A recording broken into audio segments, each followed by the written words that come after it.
Party people in the place to be, live from 58 Dream Street. We're James with Games. All right, back in action after a very disrupted week here late in the winter semester.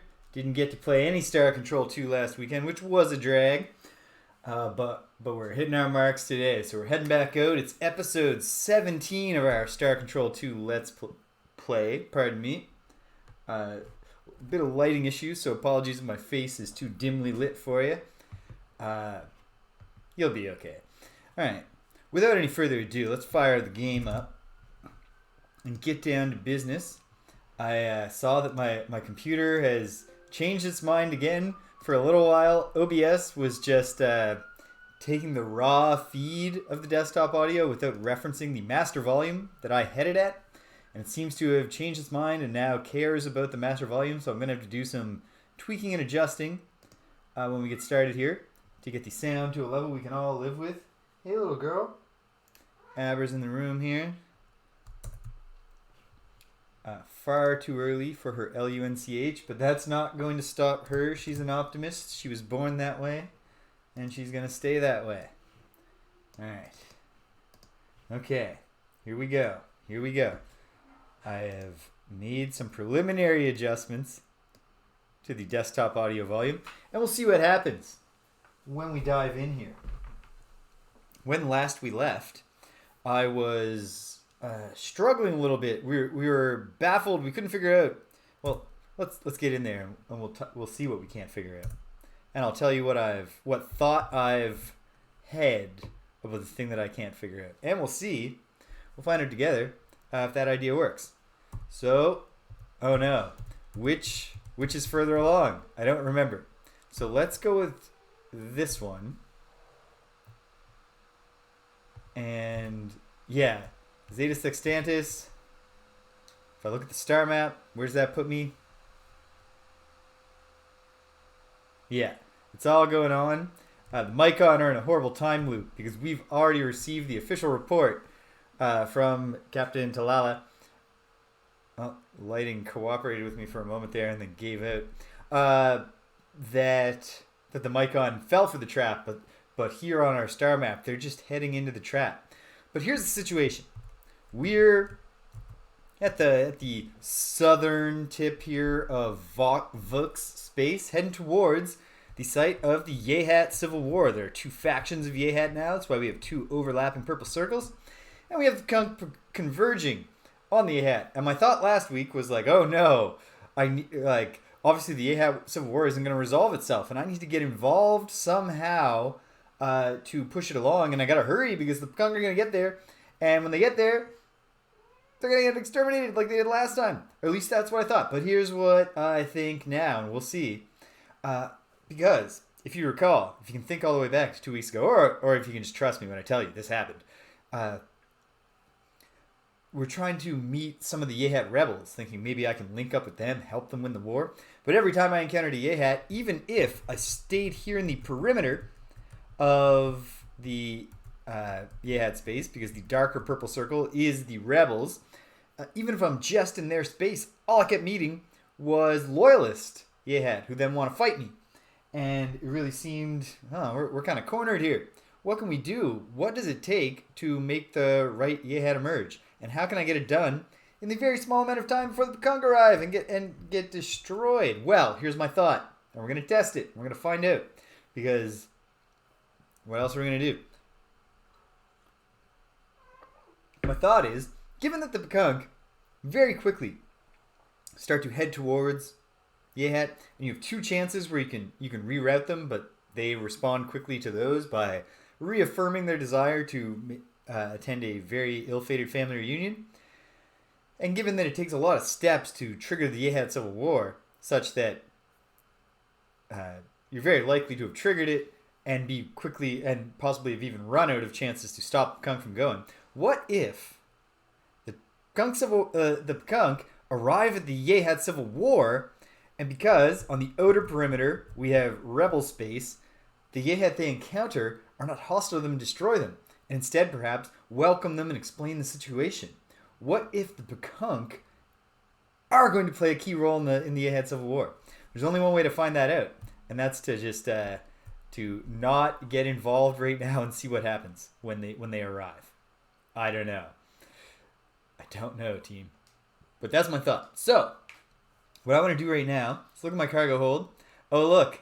I have 249 exotic units of exotics.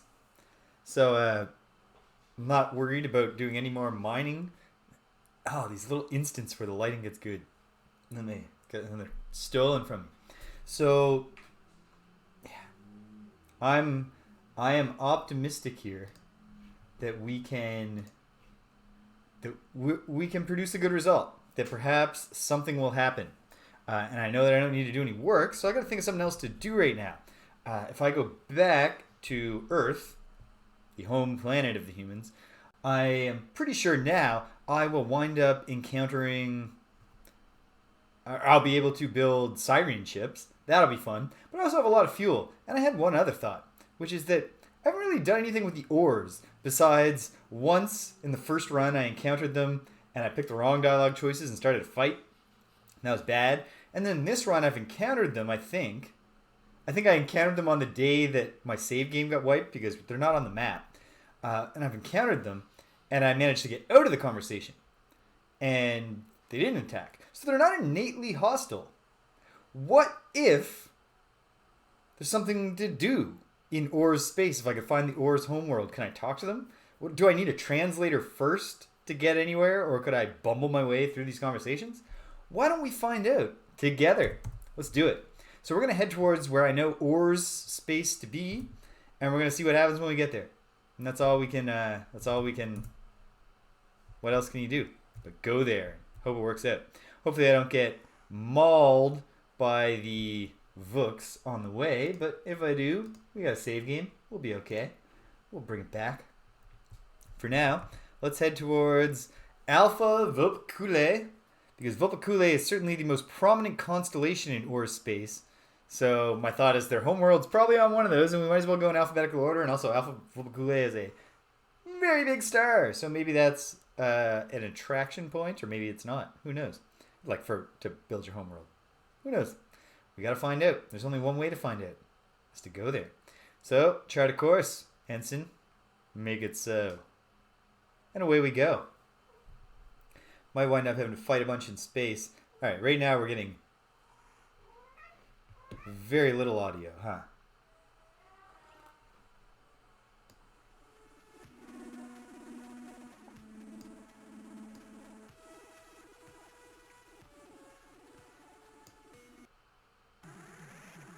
Alright. Been overtaken by somebody. I'm getting very low sound now. For myself. Which is probably not the end of the world. Let's converse. Oh. Probably too loud for the folks at home.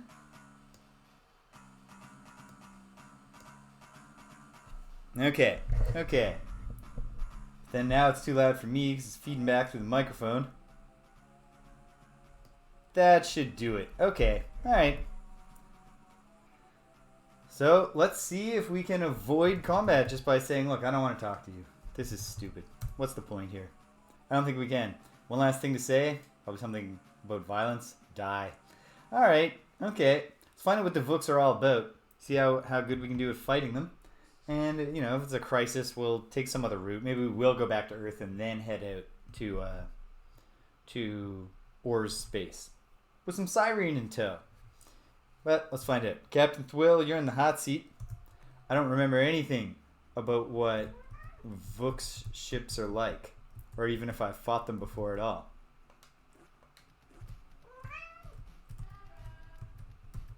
Well.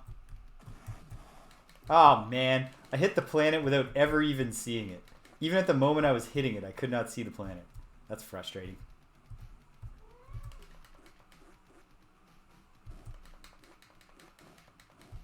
But the Vooks do not have a good strategy for dealing with Spathia looters. Go figure. Captain Thwill racking up a... Oh, come on. Oh. Oh my goodness. That's some real nonsense.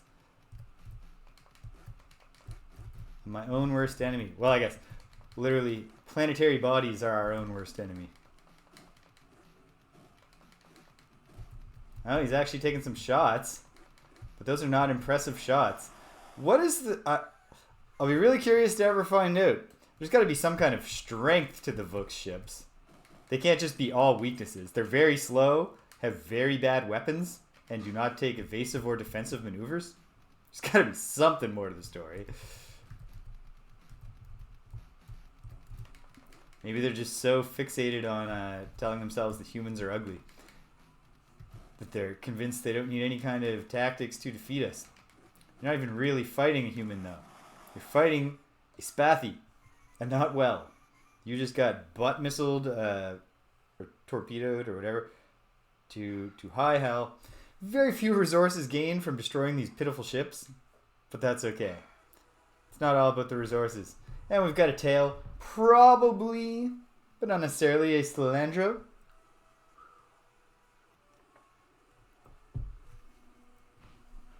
And away we go.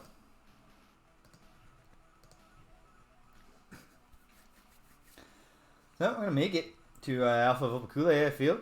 Now we got another... yeah, that ship's not going to intercept us either. It pays to have your ship be as fast as it can be. I've often heard it said that maximum speed is the fastest speed of all.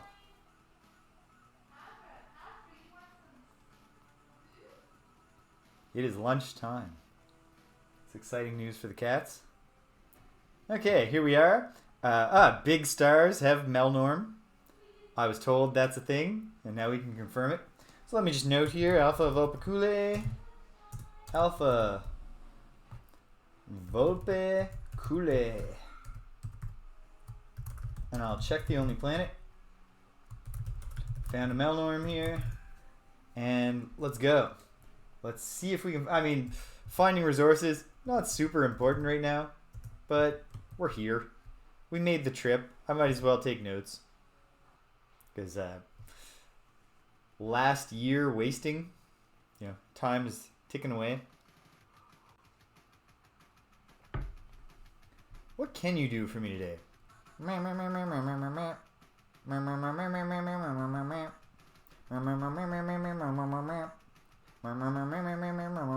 Oh, sorry.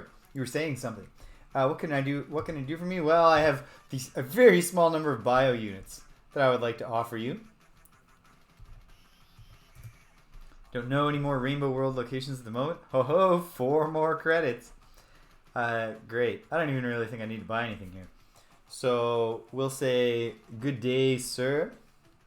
It's always a pleasure. You have really off-putting teeth, my friend, but otherwise you're endearing. Your audio and visual and your personality, which is more important, are all very sweet. I'm glad to have spent this time with you, but I'm not here to shop. I got things to do, like, I don't know, doing scans of these moons in preparation for another timeline, because I do feel like time's a wasting. I don't know that this is going to be my successful run, and I'm okay with that, because all that means is I get to play more Star Control. Okay, do I even have room in the cargo hold? Oh yeah. Well, I might as well go down. There's some nobles down there. There's some rares, some rare earths. Why not? Opalescent. The tectonics aren't great, but not going to be a problem. It's a vacuum on this moon, so we're not going to encounter any life. Oh, whoops. Forgot to check the temperature. It's awfully hot, but that's why we have temperature shields in the first place. Makes sense that it's hot. It's right next to a gigantic place. I actually did check the temperature out of the corner of my eye. I just missed that it was Okay, we're getting out of here. It's not worth the cost in human life. I just missed... my mind inserted a negative sign. I was thinking this was a very cold moon. It's in fact an extremely hot moon, and the same is going to be true of the planet. And of course, the red orbit line could have told me that too. But I took a week off Star Control, so how am I supposed to be able to remember anything? You can't judge me for that, right? Alright, so we found a Melnorme. I don't think it's even... you know what? Nah, it's not worth noting anything else.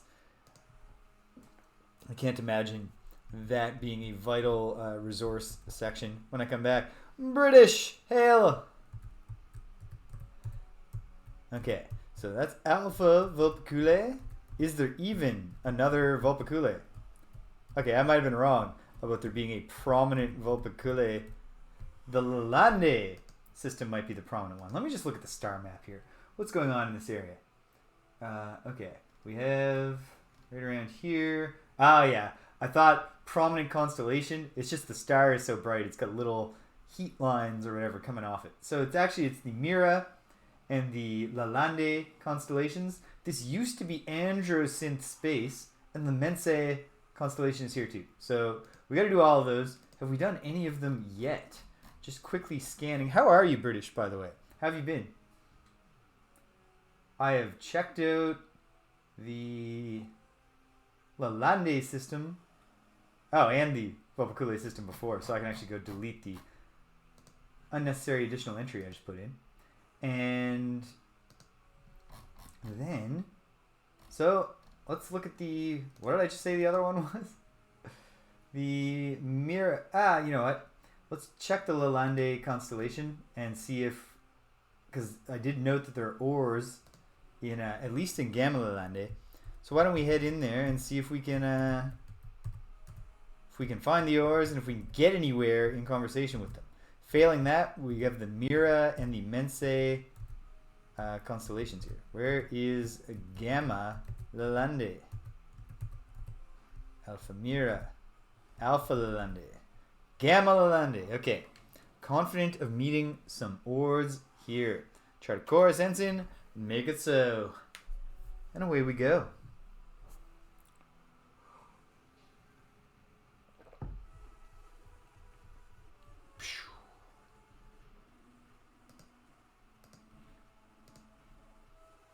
And we're off. Not a long trip. Only one planet here. Is this the Ores homeworld? Did I just happen to encounter ores here? I don't know. Either way, might as well save, since conversations with the ores are inherently fraught, since we cannot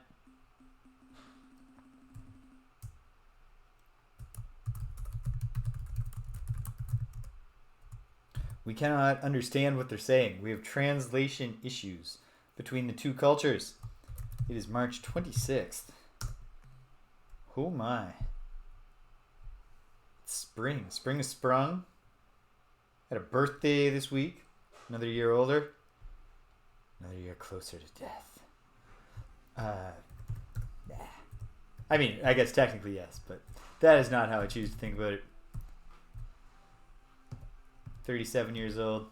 Still got most of a full head of hair. I'll be okay.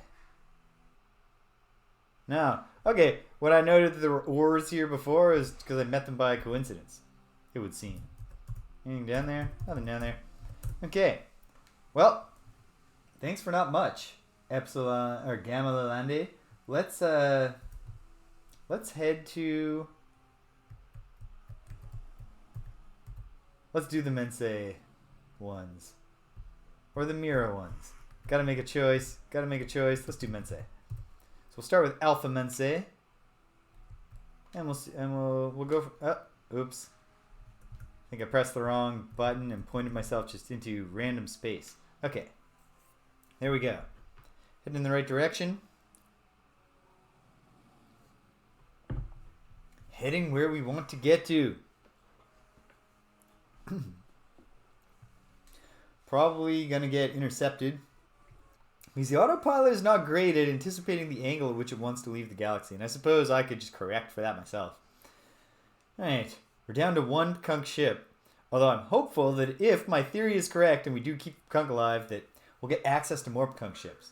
Because they are certainly they're the tool for fighting these particular foes. I want to shut the door here. Some loud conversations coming from downstairs. Okay. Yeah, we just got all the same things. 698.5, 328.3. I don't know. I'll struggle with working out what's going on with Salandro later. Got other irons in the fire. Okay, this is it. Oh, I really should have crewed Raven up. Okay, if Raven gets destroyed here, we will reserve our right to, load the save and bring it on back. But here we go.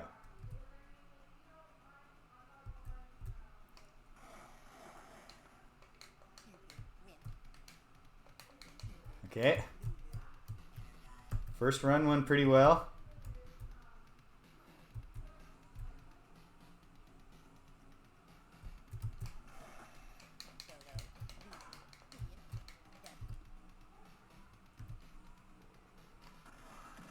Boom! With one crew left, Raven takes it home. An immensely rewarding kill. You get 550 RUs per Solandro because the Solandro are pretty much just out there gathering RUs. That's all they do. So it's not even just that we strip them down for that scrap. It's just that's their cargo. It's just raw resources. Which, somewhat grimly, they themselves stripped from existing people. Yikes. Okay. So, here we go. Alpha Mense.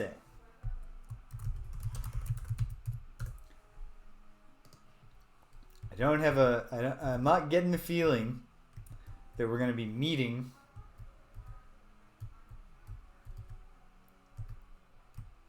anybody here. I do not think we found the Ors Homeworld, if the Ors Homeworld is even here. It says it used to be Androsynth space. I wonder if there's some story there. I wonder if, I don't know.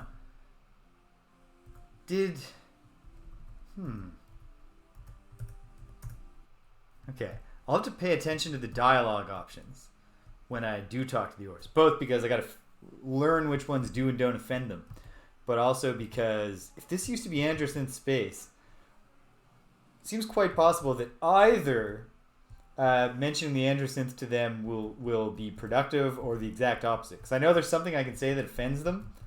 So if they don't want to talk about the Androsynth situation, maybe that is a thing not to touch on. But on the other hand, if they do want to talk about it, maybe that's a thing to touch on. And there would only be the one way to find out. Don't think I'll be finding much of anything on this in this particular star system, but we're going to try.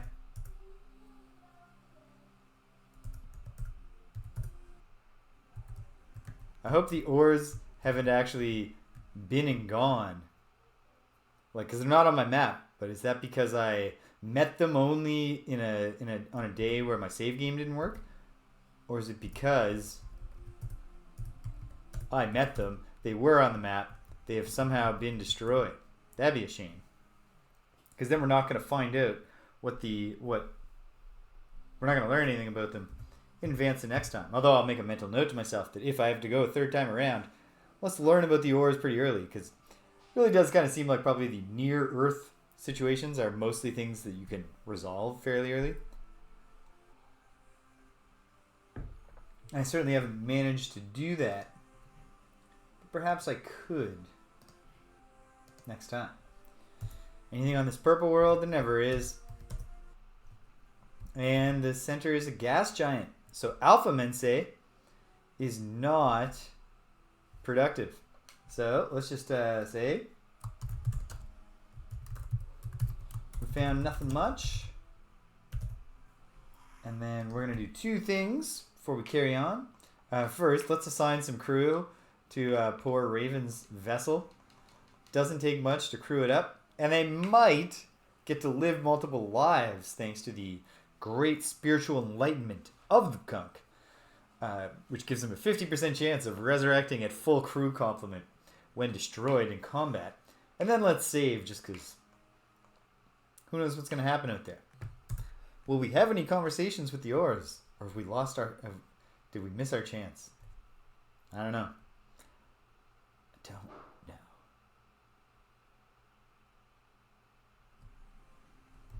But definitely, it'd be lovely if I could solve more things, if I could solve the whole problem, save the universe in this run, save the galaxy, prevent the cleansing of all life, and liberate the life that has been enslaved. That'd be great if I could do it on this run, but it's March 2158, and we only have till February 2159 for the Kor win the doctrinal war against the Xerza, and it all goes bad for the folks who don't appreciate being either enslaved or exterminated. So probably this is a failed run. So what I want to do more than anything with my time left, if I can't suddenly find the thread and chase it rapidly to saving the universe, I want to learn as much as I can for next time. One of my most fatal mistakes in my first run, in terms of setting up my second run, was that I did not take notes about where to find biosamples. And without finding biosamples, I was left in a situation where I couldn't clear out or max out the tech tree of the Melnorme fast enough. And that's really, like, if you want to get your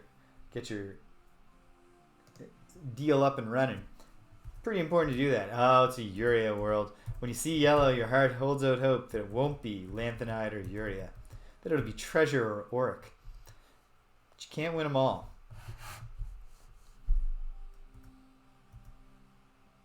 And so, yeah, this time around, not only do I have notes on the locations of some key things, like biosamples that are near to Earth, I also chased down a hint I should have chased earlier, because the game leads you to it. There's a really weird world near the star of Zeta Sextantis, or the star of Zeta Sextantis, and turns out it's a rainbow world. Obviously, rainbow world gets tons of credits. So next time around, should it come to that, and we hope it doesn't, but we expect it will. Next time around, those two pieces of information are going to help us run through that tech tree faster. Then the other thing we need to run through faster is getting stuff done. And so the more things I know how to get done, the better. Anything living down there? Hey, we found some life. That's great.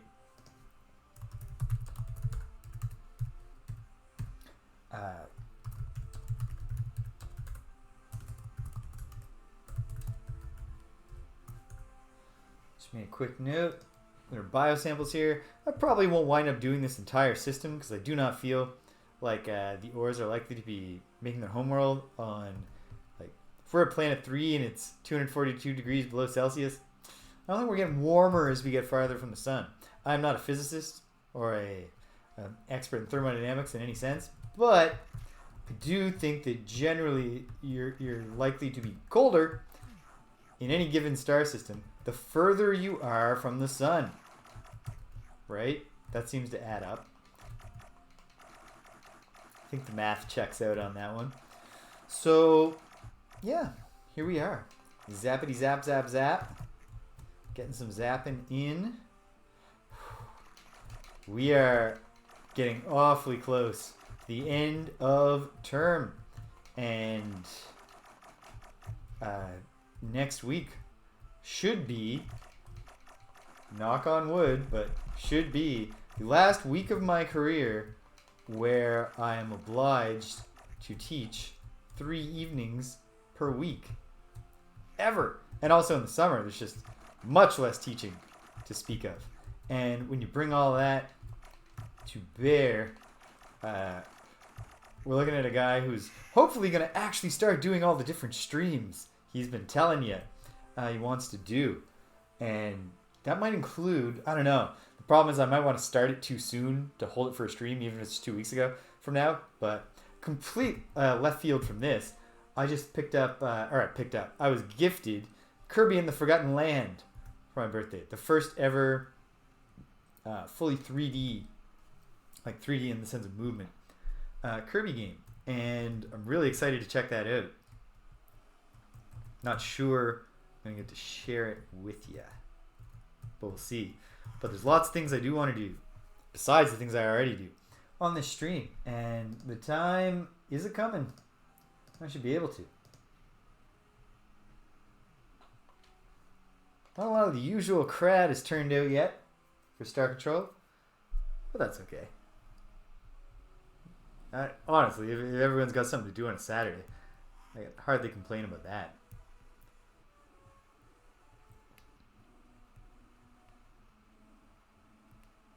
No, two of our pursuers just vanished. So yeah, Beta Mense did not turn up the Homeworld. I might have to zip back through the Lalande, or I might have just missed the boat with the oars. But either way, even if we wind up just killing time here, we're killing time in a way that lets us get closer to testing the Pakunk will actually play a role in the Yehat Civil War theory. So they got to get there, and every time we go back to the star map to chart a course to a new star system, we're seeing them bit by bit.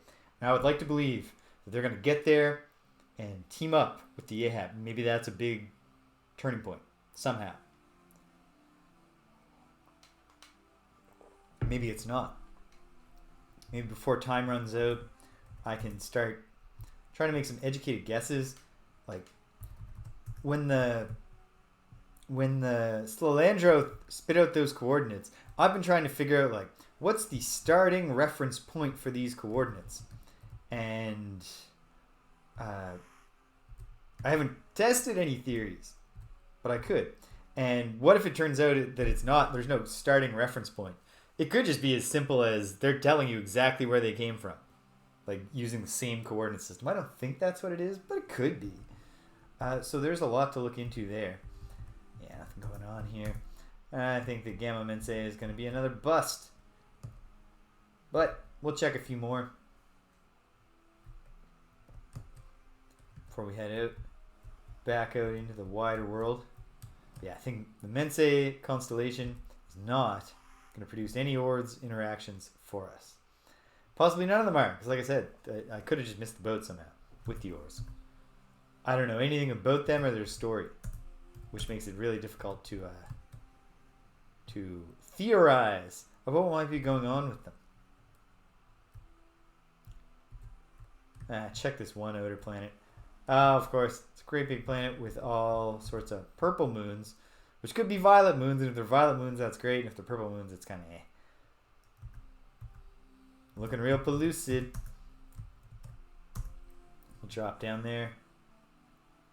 Get some 8 more Zo crystals. Not going to make a huge difference because we are laden down with exotics, but it's good to know they're there.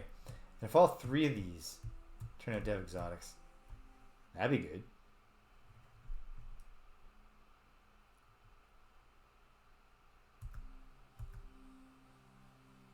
Nope, not this super dense world. Try one more. And then I think we can chalk Gamma Mense up to a bust. Is the Mense constellation just a 3-star constellation? It is. And in fact, Gamma Mense isn't even close to what used to be Anderson space. So I guess I'll check out the other Lalande systems. And if we do meet the Ors, that would be great. And if we don't, we'll have spent some time and we'll probably be able to test the Kunk theory.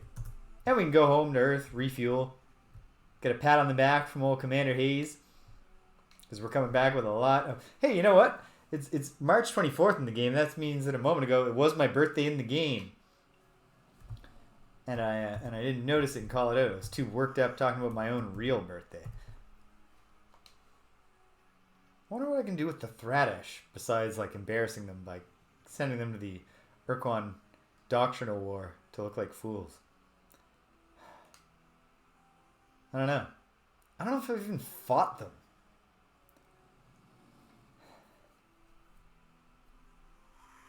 Is it possible to overthrow their culture by finding their homeworld and fighting a bunch? I don't know. I don't know. I'll be interested to find it. Alright, here goes the ship. We're going to be intercepted here. If we are, we are. I don't think that's the Ors. I think that's probably another Slalandro probe. So I won't bother to let it catch me. It can put the work in if it really wants to. Because frankly, these Slalandro, yeah. Wait a minute. Is there a whole huge Vulpiculae constellation. And those lines coming out of the... I don't know. Check that in a moment. I don't think Delta-Lalande is going to play off for me. In fact... Yeah, I've already revisited Delta-Lalande. So it's not even any point in being here. It's been strip mined by me in this run. So let's head back to space. Let's see what we can find.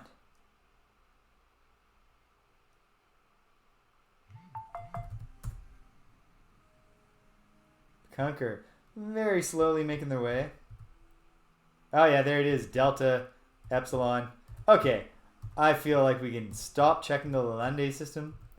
And let's there's Alpha. There's Zeta. I'd like to go alphabetically if I could. Oops. Got way off.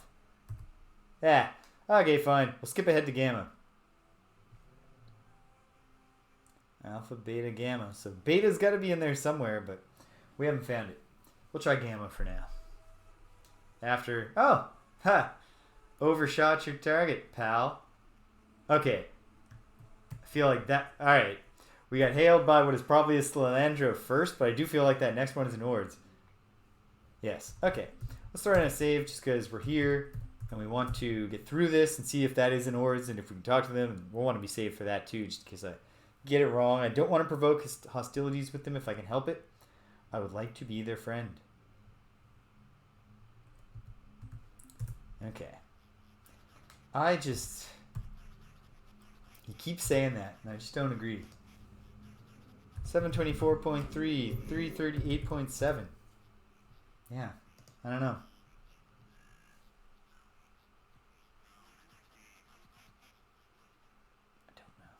Okay. Well, we know that our best bet is Raven.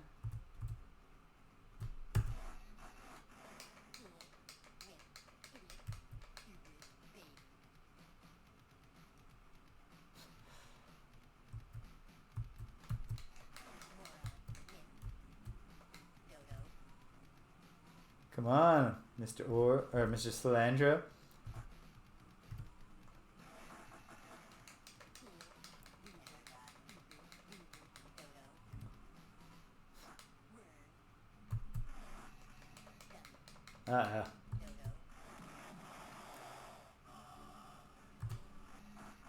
Haha! And that's how we do it. The power of resurrection. Very good. Okay, here we go. Let's be hailed hopefully by the Ords.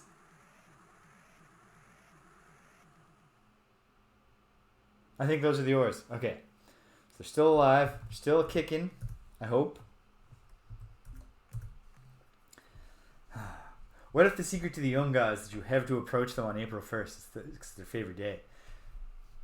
If that's the case, then I'm wasting an opportunity. But I don't think that's likely to turn out to be the case. Why would the... Okay. Incoming message extremely orthodox in composition. Yes, no kidding. Thank you. Well, we'll see. We'll do our best.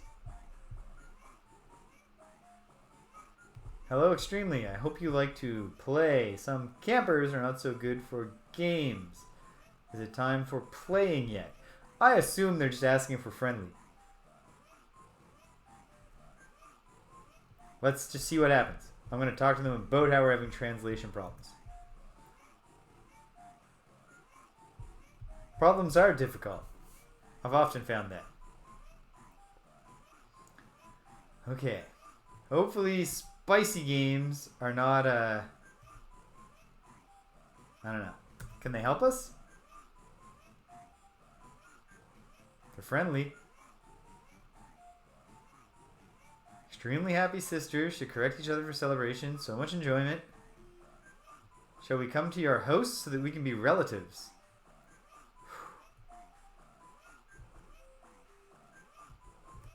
Let's see. It sounds like maybe this is good. It's smiley time. We're campers after all. Alliance parties for better enjoyment. We get to make their ships. And dancing something. Huh. Okay. That turned out to be a lot easier. What did I say the first time that I caused a diplomatic incident when I met the Oars? I was scared off by that. I was, there's got to be a translation quest or something before you can get in there. No, it turns out if you just keep it simple, you very, very quickly get the Oars on board. Nothing wrong with that. Now let's see if we can... Okay, Delta again. No, we said Gamma. Let's do Gamma. We'll do Gamma. I mean, manual steering is probably the much easier way to deal with this. Okay. I think, British, that it's iffy that I'm going to be able to save the universe this time. But what I do... Or this galaxy. But what I do believe is that the third time will be the charm if there's a third time. I'm very confident of that. I feel like I have recorded data in such a way this time around that I actually have the information I need to get a very fast start. Because what I was missing was I had good mineral notes, but I didn't start taking good biosample notes until later in my first run. And so all the biosamples I had noted were far away. And it was hard to get them while starting up this run. Whereas now... I think I have enough near-Earth things, both, and there's a near-Earth rainbow planet that I know about now. And with that, I think I'll be able to max out the Melnorme tech tree, get all that going pretty quickly. We're going to find out, really soon if my Pekunk turn the tide of the Yehat Civil War theory is correct. I think, I learned how to get the Siren on board. I still don't have a clue about the Umgah. But bit by bit, we're getting there. This seems very likely to be the Homeworld, although I do like to say hello when I smell you.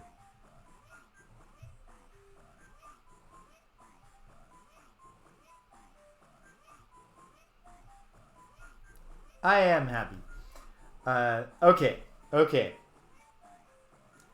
I don't think I want... Why would the... See, I was saying, Androsynth is either a useful prompt that will get them to reveal information, or it's the prompt that I picked before that caused hostilities. And if the line starts with, now please don't get mad, I'm not going to poke the bear. I'm just going to say that I could talk all day, but I gotta go. Ha! I love the sauce. I will definitely enjoy your sauce. I do feel bad. Okay, boom. Jackpot. Gamma has the home. If we're campers, we'll enjoy the change. Obviously, campers means like allies or good guys or friends. Host is just Homeworld. Yes, we should spit the things to surprising words. Alright, this is the Homeworld. Let's see what we can learn from them without poking the bear about the Androsynth.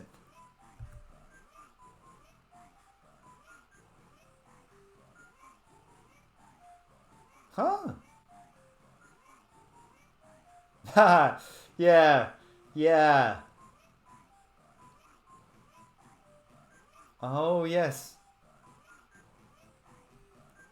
You do seem to have 4 fingers.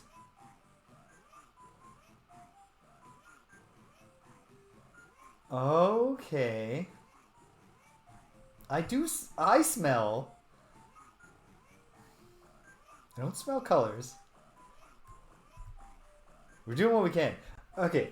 I am not entirely clear on who they are and where they come from, but I think they're saying that there's some kind of dimensional thing where they, they're from a different plane of existence. They exist in the 5th dimension or something, and so they don't have bodies in the same way we do. That's what bubbles means. I don't know. I'm still not clear on exactly who you are, where you're from. Yeah, I can be a silly camper. Yeah, that's sound logic.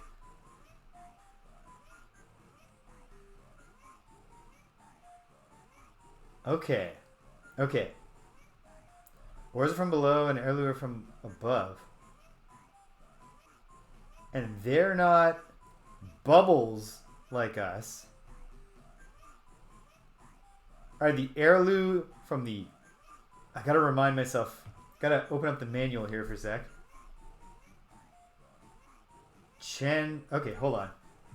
That was really important information. Those were some fat words. Okay. Chandrasekhar. Heirloom near... Oh!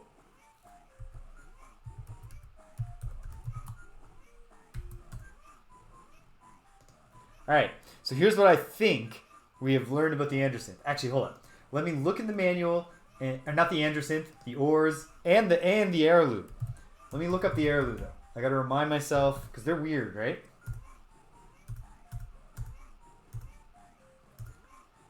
Heirloom are familiar with the nature of hyperspace. Yeah. Okay, here's the Arilouleelay. Arilouleelay, as individuals of the species are called, are pale. They're... Okay, that's not important. They never talk. They have telepathy. They always have a wide and innocent smile. They look like weird, like, spirit children things. I'm forming a pretty clear theory here, which I'll share with you as soon as I've read a bit more. The Arilouleelay have great secrecy about themselves and their motivations. The location of their homeworld and even their native region of space is unknown, as much else about the being. The very existence of them was not certain until 2116 when they appeared without warning on Earth's moon and asked to be inducted into the Alliance. So bust this. Here's my theory, gang. Gang. I know that we're the two of you. But also anyone watching this recording later. Here's the theory.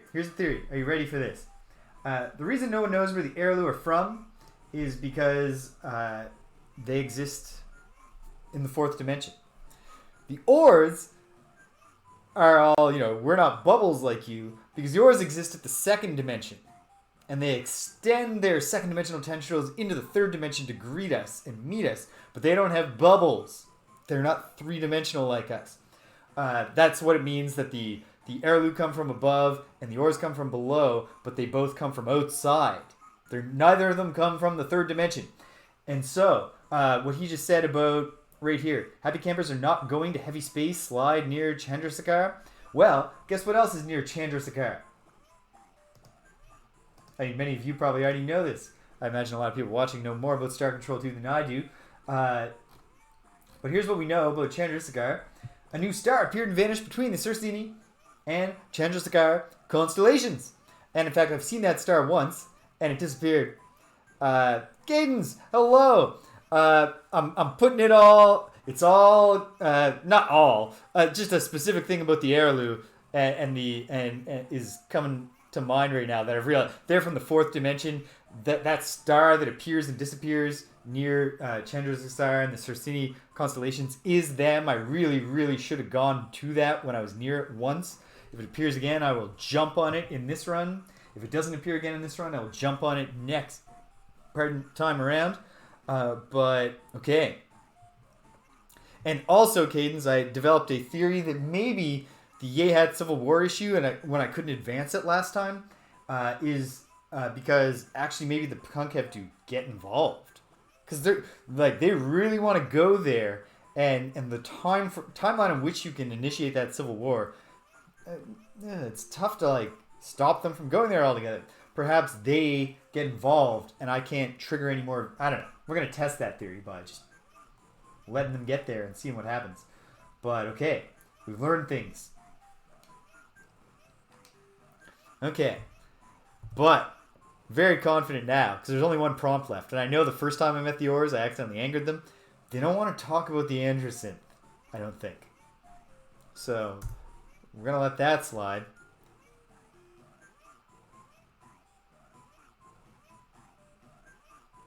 It is a good joke, and I love your sauce. It's good sauce. Thank you. It was a pleasure talking to you today. Okay, so Gamma Volpicule. Let me just record that Gamma Volpicule has the. Oh wait, hold on. Gotta find where I had. Come on. 1 second here. Ah, there we go. Sort of row. Gamma Volpicule. Hor's Homeworld. Okay, that was very helpful. We are campers. We're happy campers indeed. And we're, yeah. Things are happening.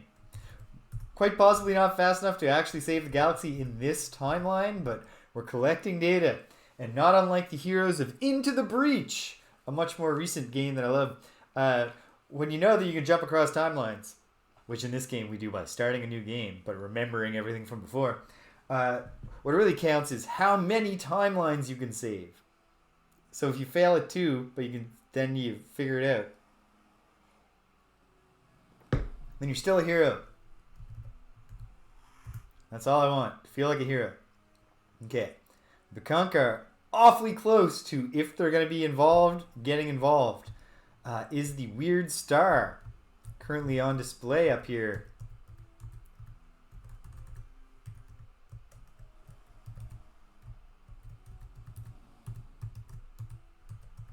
I don't think it is. Okay. At the moment, we're actually starting to get low on fuel. Exactly. That's exactly it. Save the timeline. This is how Into the Breach goes. Whether you win or lose, you teleport to a different timeline. You never get a rest. You just keep saving the world. I probably will give myself a rest, but my first victorious Star Control 2 run will almost certainly not be the last time I play this game, because this game is incredible. And also, I still have to check out the whole, the Urquan Masters. All right, here we go. Thank you, Oars. It was a pleasure talking to you. I don't know what I got. Well, I got information out of that, and I got possibly the ability to build their ships, if I understood what they were saying correctly. Because we're all campers, and happy campers, in fact. And, yeah. And now I'm very, very, very aware of why, when Happy Camper showed up the first time, I should have realized that his name was a reference. Because I had met the Oars. I had met the Oars, but I'd accidentally pissed them off. So we were not happy campers. We were bad we were, I don't know, spicy campers? I'm not sure.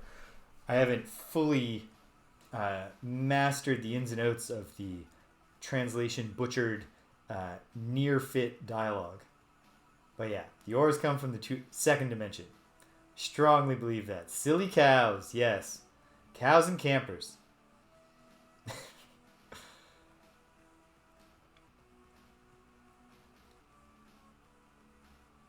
What a great game.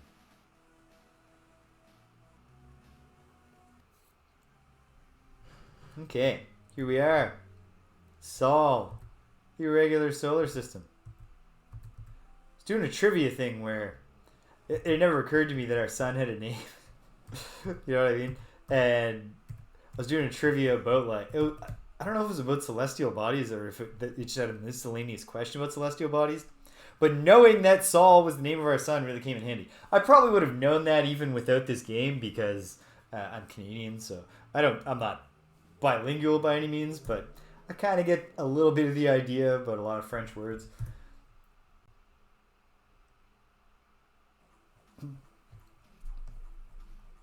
It's great to see you, Commander Hayes. Ooh, something about the Oars? Invaded? Yeah, friendly invasion.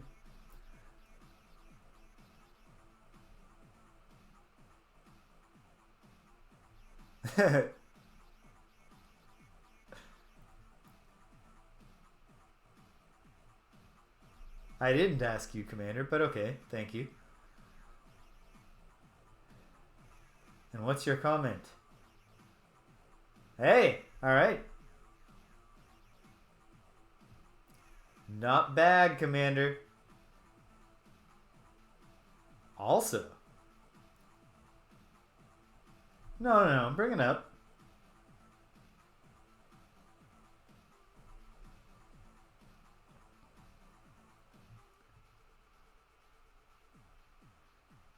Didn't you bring this up to me before? They reported being overwhelmed by feeling something very wrong had taken place.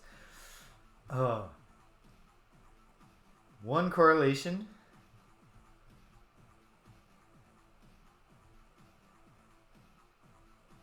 Okay. High aspiratings. And what did they... Oh, man. Listen, Commander, I don't know if you've ever seen the film Event Horizon. And I don't want to like sound like a draconian person, but if you considered ejecting all 6 of those people into the vacuum of space immediately, just thought, just as a precautionary measure. All right, I hope you're ready to be proud of me, Commander Hayes.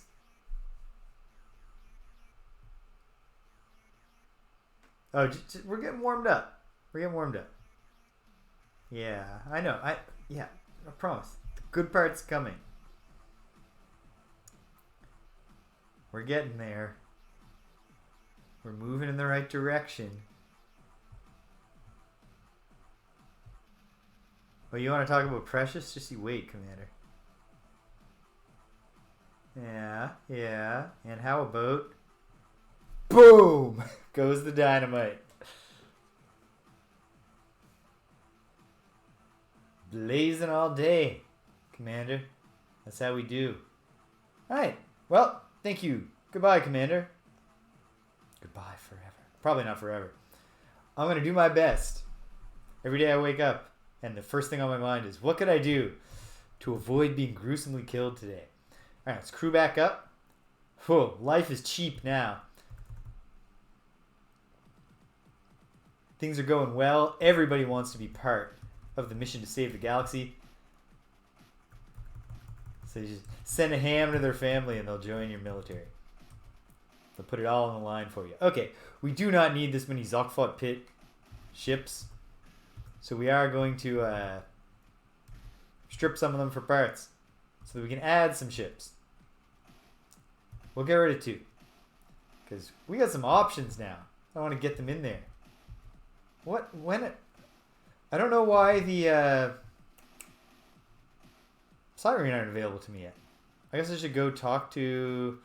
Because we had that really, really uncomfortable encounter with Commander Talala. I don't know. Let's get 2 of these Nemesis ships. 2 Nemesis. Because we're well-to-do.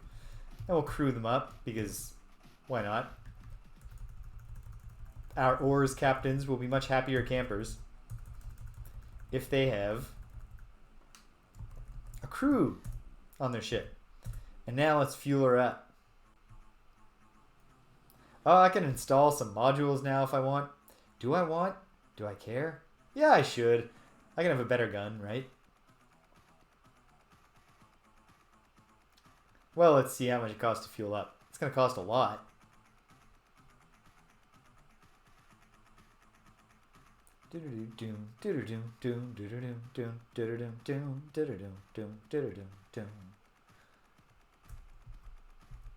Okay, so Hellfire Cannon. Is that what I want? Hellbore Cannon. A Fusion Blaster.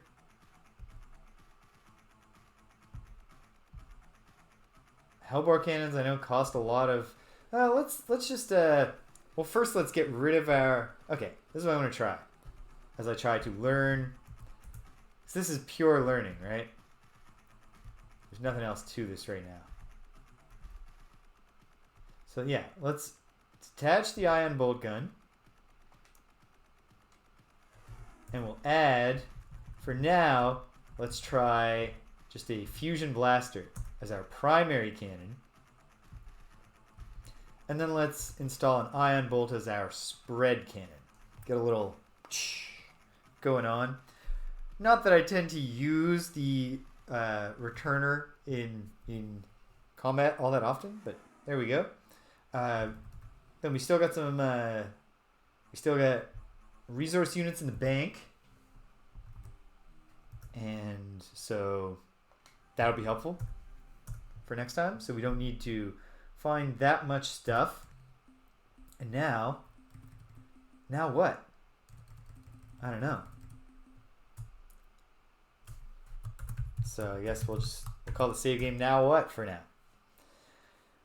And of course I'm going to immediately decide what to do, and the save game name will be outdated, but it's a start. It's not a precise science here.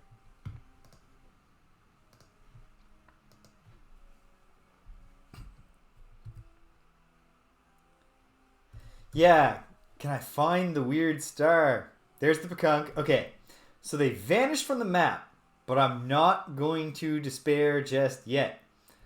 I'm going to remain steadfast in the belief that maybe something good.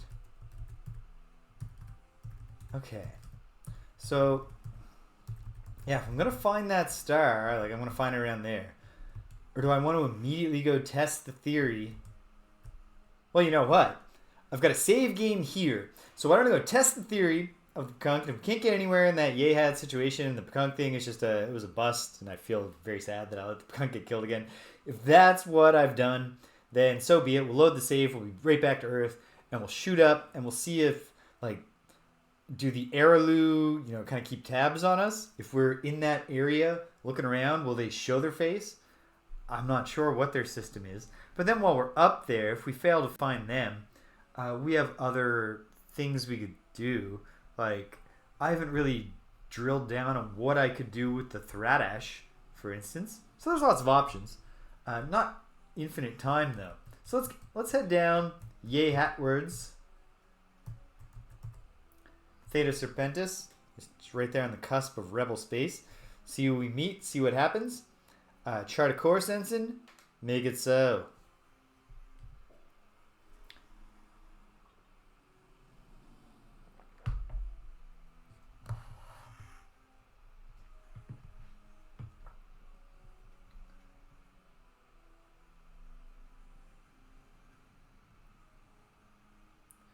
Boom, boom. Immediately intercepted. Presumably by a Slalandro. Alright, well, let's just get down to brass tacks here.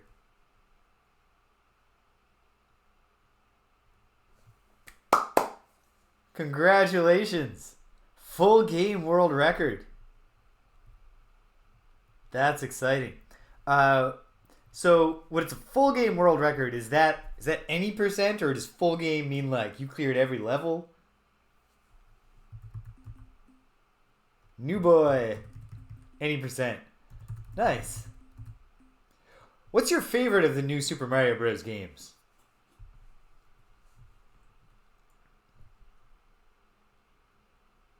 I do want to know what our new boy can do, but I want to stick with what's tried and tested and proven.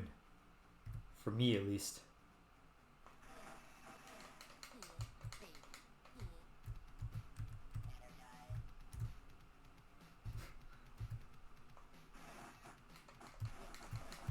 Oops. Oh, no. No resurrection. Well, now we're out of Pekunk. We're going to need to load. So let's just find out. There. Yep, there you go. There's the answer. I personally thought that I don't think there was a bad game in the series, even though, especially early on, I found it pretty disappointing. Like, the two DS ones are like, there's nothing bad about them, but they just don't they don't ring the bell. Attack and special for another. Oh, cool. All right, let's see what we can do with this thing.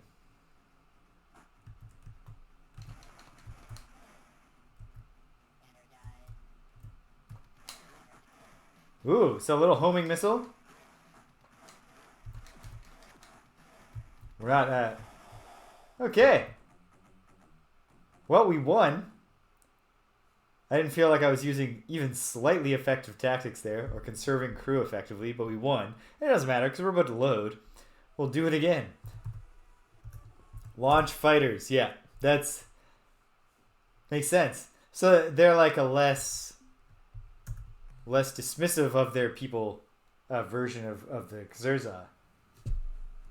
I assume they're less dismissive of their people. Alright, let's try this again. There goes the Bekunk. Oh, cool. And I know that probably in reality what's intended is that they're entering in their like fish-like little tank devices. But I like to think that they're somehow entering it from the second dimension, like pulling parts of it into the second dimension or something. Like, oops, your engine is just a flat plane now. Can't run your ship. Then again, maybe my whole second dimension, fourth dimension, Arilouleay, and Or's theory is entirely misguided. Who knows? I like it though. So I will choose to believe it's true until something tells me affirmatively that I am wrong. So yeah, with the new Super Mario Bros., I really felt like it was like peaked as it like just better and better. I thought that taking it to the Wii and adding the multiplayer was a really good touch, but then I thought the Wii U one got the closest to having some personality, not feeling like plastic Mario or something. And then New Super Luigi U, I thought was just great. Really loved that. And then they stopped making the games. Okay, pulled the trigger too quickly.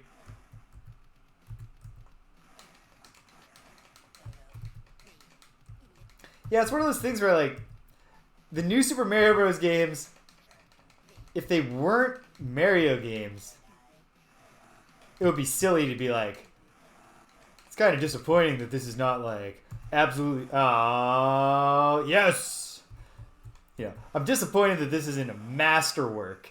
It's just an incredibly tight, beautifully controlling game with catchy music and decent graphics and really strong level design. That's your critique? This is a game you're disappointed in? Because it's Mario. It's like, yeah, that's kind of not enough for me. I would like a little bit more from my Mario. You know what? Yeah, I said this thing about even the DS ones are okay, but I played through the DS one, the second one, NSMB2 once and never again, and I didn't get anything out of the coin gimmick of that game, where it was like over the top with like you get like 1 billion coins. I never derived any emotion at all from that experience. I didn't see why is this supposed to be doing it for me? I don't know. Did not really come across. I did not get it. Oh my goodness. Game changer. Just slightly adjusted the height of this chair. Put it down a little bit more. And now my feet are on the floor with my knees at a much better angle. Okay. I want to believe that this is not just another Cylindro probe.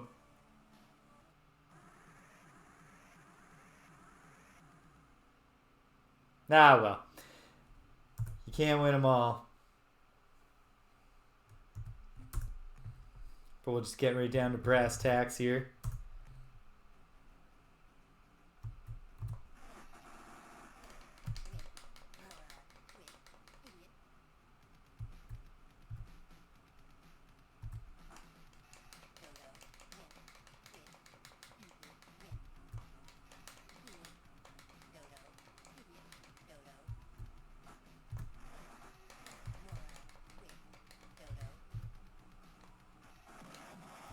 Thanks for playing.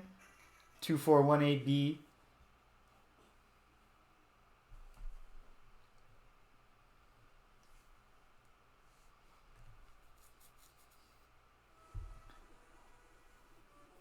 Wonder if they'll ever make another 2D Mario side scroller. Probably they will, But it does kind of seem like not new Super Mario's, Super Mario Maker might, like, at least for now, it has clearly supplanted it. Like, they haven't done a dedicated 2D Mario outside of that context since. Okay, no one here in Theta Serpentis. Let's keep searching. Actually, let's just go out there and search manually.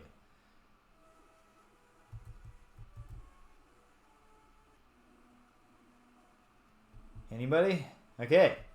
We have a sighting. Let's hail him down. See, is anything different now?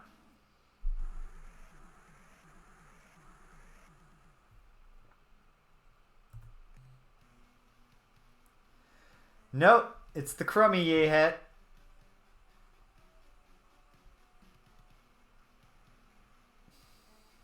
Peace without honor, sir.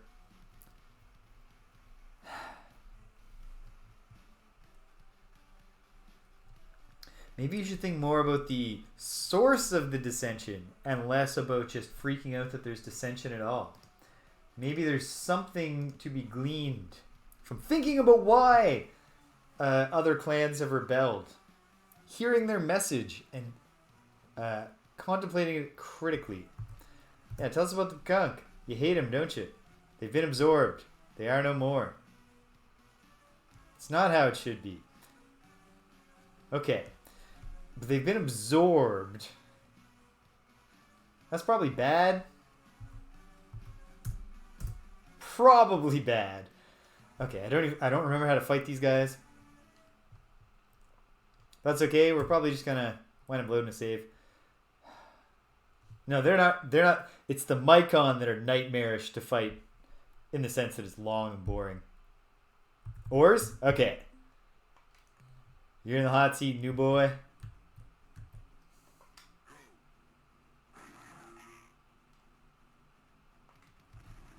Ooh, long range cannons here.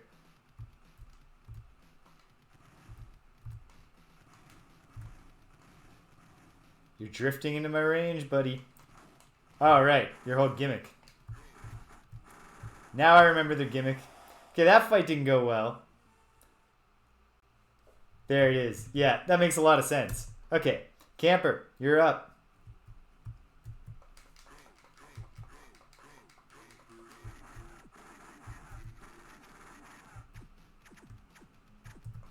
Yeah. Yep, that does the trick. And they come home, which is nice.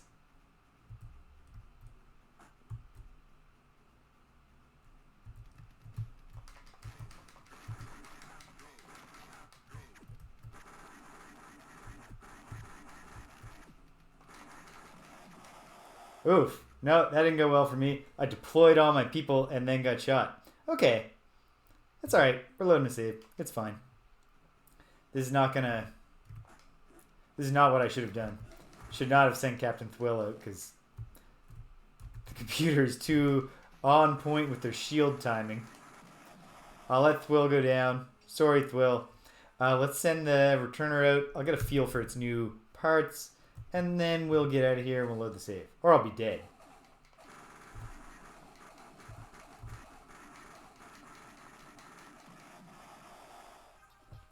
You don't want to get into a battle of attrition with me, pal. I'm bigger than you.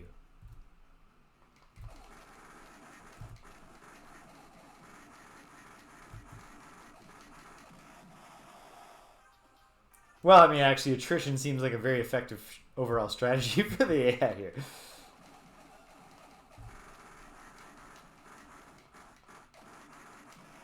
Well, we pulled it out.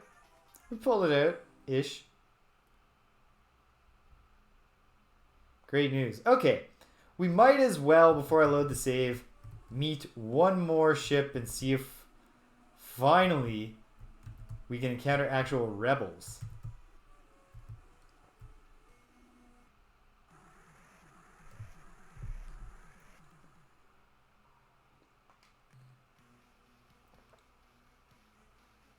No, but new dialogue.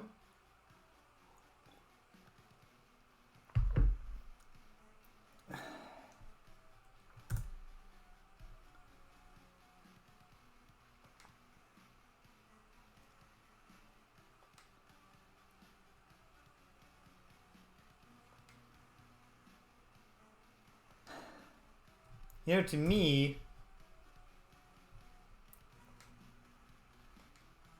I just don't buy your concern here about the disrupting of peace. All right, well, this isn't gonna go well for the good guys. That's all right. We're just loading the save. Okay, well, I mean, maybe we gotta zap around more when we go back there. But for now, let's see. We'll poke around. Chandra, is it tough to Chandrasekhar. Let's head up towards Chandrasekhar and Sursini and see if my presence there, if I do a little searching around, if the Androsynth will come out to play. Pekong have been absorbed, but the use of the word absorbed makes me think that no, it's not the end of the Pekong that they got there. So, who knows? Alright, let's start with Alpha Chandrasekhar. If we poke around here and we find nothing, let's pop up to Thradash space and see if we can get anywhere else with them. Yeah. I guess we gotta go back to Betelgeuse and be like, aren't we a team now?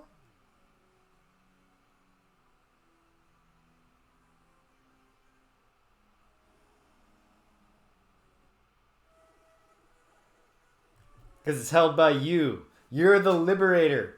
Right? Am I interpreting this correctly? You broke the monopoly.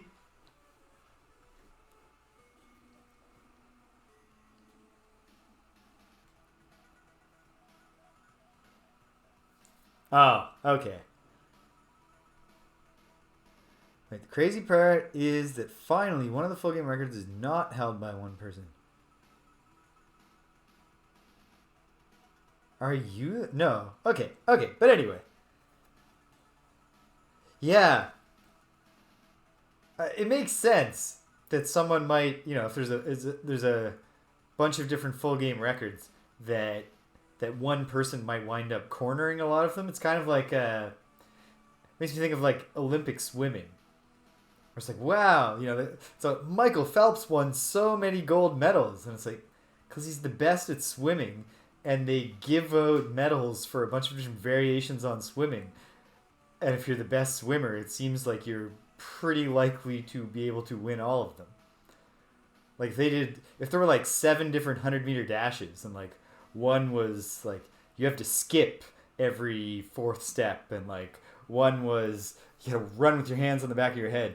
Like probably Usain Bolt would have even more gold medals. How did that?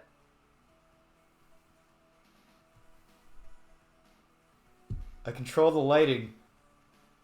I know what it is. It's this window I need a darker curtain on because the curtain's closed, but there's so much light shining in it's throwing off the key. So if I put my arm, whoops, no, it takes both arms.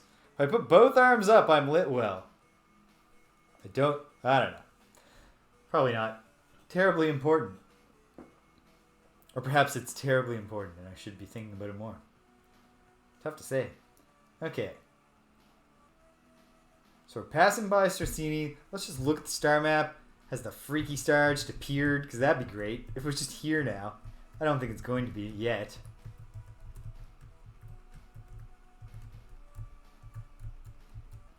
Especially now that I guess know is not quite the right word, but now that I strongly believe that I probably know that the cool star is the Arilouleelay, I really regret missing the one chance that I definitely had when I was fairly nearby. But let's see if poking around and bring them out. If not, I mean, we just gotta, like, it's May. There's not that much time left. So probably an important thing for me to do is just to learn as much as I can to better prepare myself for attempt number 3. Okay, have I ever been here? If I have, I was irresponsible and didn't write it down, but I don't think I have. So let's explore, and I need to gather stuff. I have things I need to do, so let's get into the nice soothing resource loop.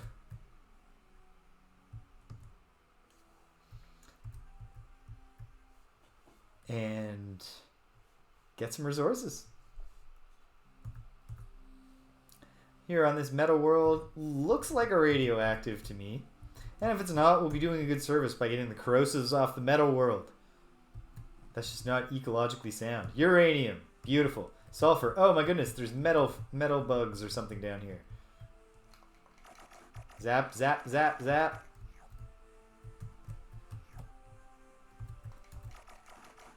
Listen, I can't explain the science behind it, but if you showed zap while firing a ray gun, it is significantly more effective.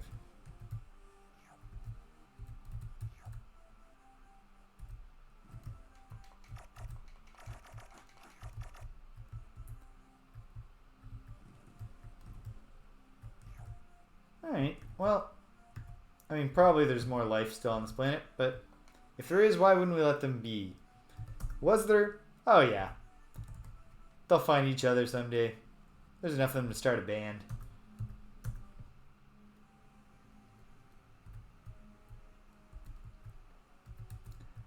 I think so. I think zap zap makes your thing more accurate, or more powerful, sorry, and pew pew would be for the accuracy. Because pew, you're like trying to pinpoint the shot, where zap, you're trying to really get some energy behind it. I think. See, this is the thing.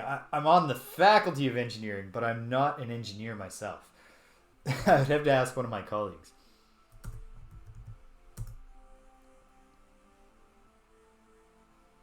What kind of weird creatures live on a super dense planet?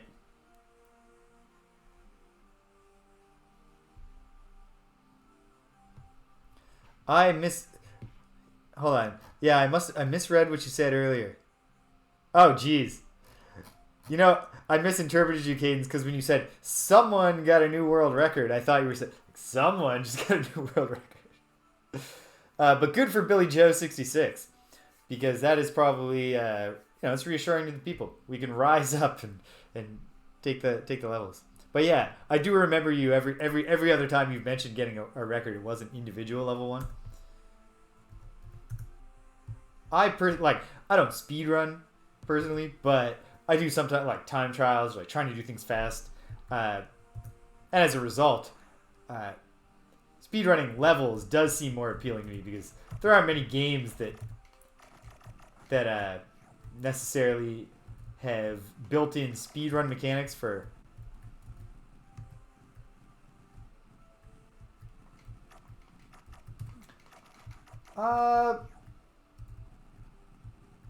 Yeah, I don't know enough. Although I did read a lot about Perry Rodan after you told me about it. A lot. Like a couple of articles in the Wikipedia page. But so it turns out this super dense world is just filled with densely packed worms. Like, you can tell. They're filled with guts.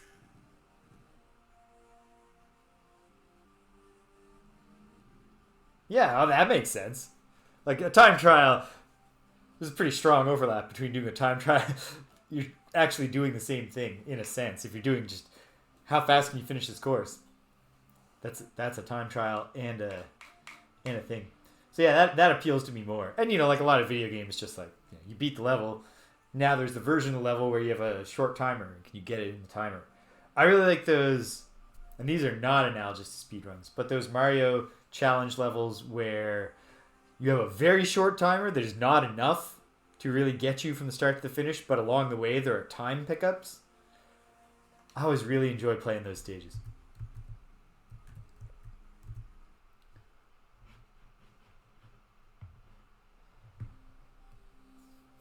British, have you ever read the...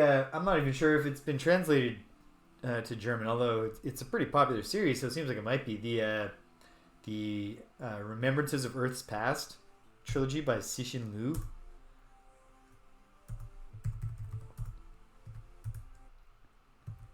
There's some pretty high... I don't know if it's high tech. Like, it's interesting ideas for what alien technologies and weapons might be like for extremely advanced alien races.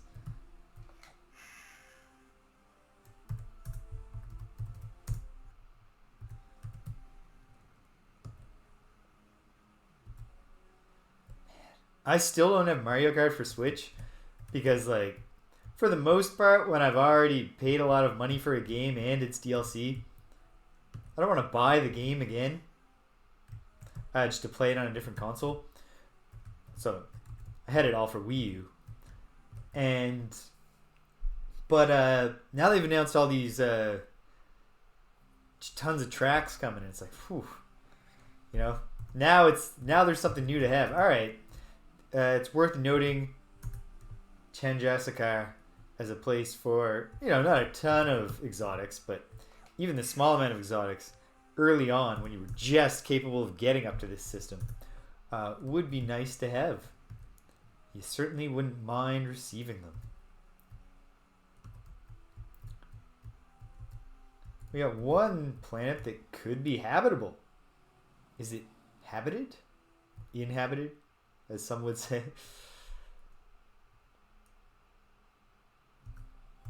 It's not. It's got some enormous base metal supplies down there.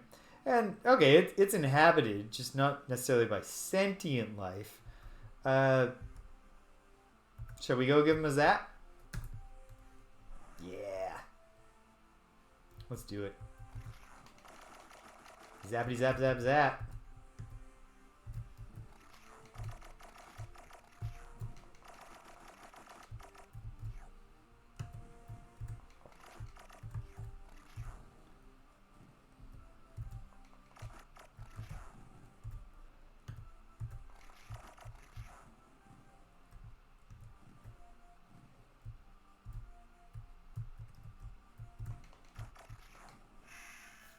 Alright, got some biosamples. That's good. Alright, we don't need to explore here too thoroughly. Let's go back to the star map. Has the mystery star appeared? It hasn't. I don't think. No, it'll look weird, right? I can't remember what it looked like. It's all very painful to me. Just remembering that it was there for that brief moment. I didn't jump on it. Presumably it would appear somewhere in this area. But let's just, I'll just keep on checking things off here. Where is Beta Chandrasekhar? Yeah, I remember it being labeled unknown. So I remember that part. I just don't remember exactly. I mean, don't need to remember exactly how it looked when I can just check the label. Okay. Alpha Chandrasekhar. Some planets. Exotics, biosamples, worth visiting, worth a trip. Let's check this, habitable planet. See what we find.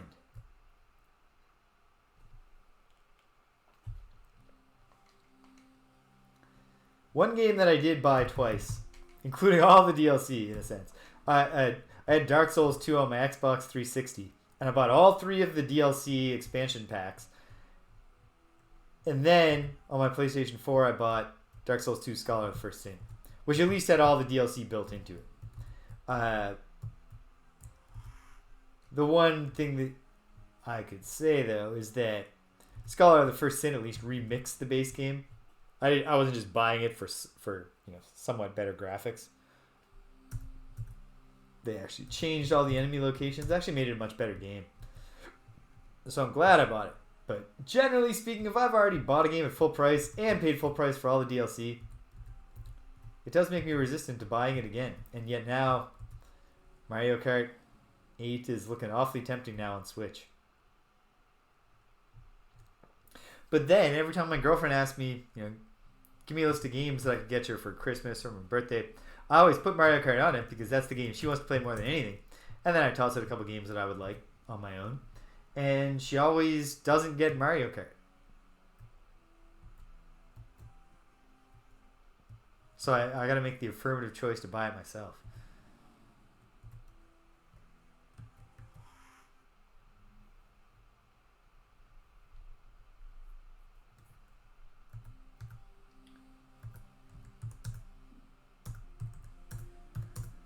Okay. Let's look at the star map again. Boom. Okay. without further ado, we will save.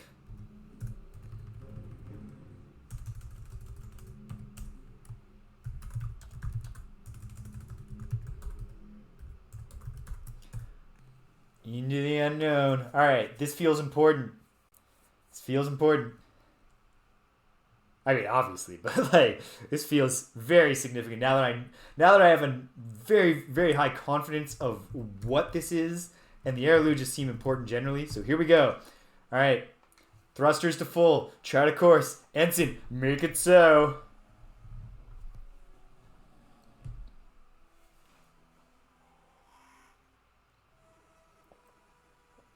Stay away from me, Solandro. I'm not in the mood for your shit right now. Go, go, go. If it just vanishes just as we pull up. It didn't. We're there. We're in the fourth friggin' dimension, aren't we? Oh, we're in quasi-space. So what's quasi-space all about? Okay. Okay. So. Alright. Okay, that's fine. Those things drop you out of quasi-space, and this is how the Arilouleay travel around really quickly. It's fine. We saved. This is why we saved. Okay. Yep. That's a game changer. Obviously, there's a big gap right now, which is I don't know how it works. But I certainly do believe that I can see how if I understood the mechanics behind it, it would be a real pure game changer. So into the unknown. Yes, I should. So I went. Okay. If I look at my star map. Okay, I get the quasi-space star map, and probably this is significant. So we're going to go check out the really significant one.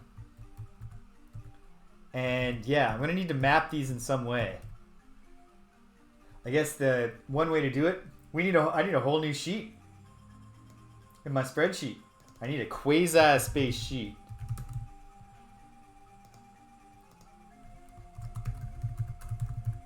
And I'll say coordinates and exit point. And the coordinates of 476.0 colon 458.0 exit to Ilrith space. Okay, 17th to the 20th. I figure there was a moon cycle of some sort going on here. I also see that fuel is not consumed.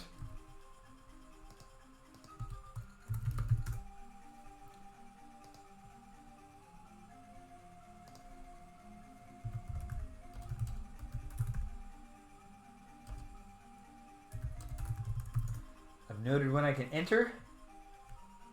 The music is exactly what you want from quasi-space music. You know, it's not overwhelming. Like, there's no incredible melody to it, but it's got some vibes. This is good. This is good. I feel great. It's a good day. It's a good day. But we want to know the big thing first, because that seems like if we can actually meet the Arilouleay again, that's where we can meet them.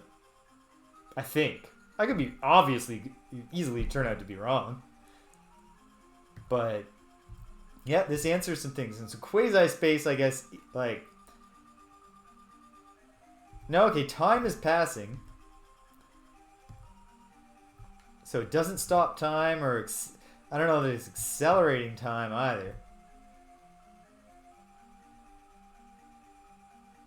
I could just do this, I suppose, with autopilot. This is so cool. This is so cool.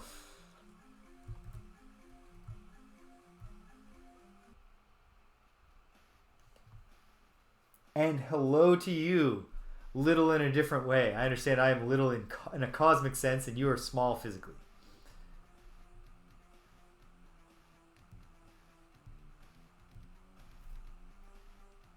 Have we met? You and I? It's true. I am from Unserwald.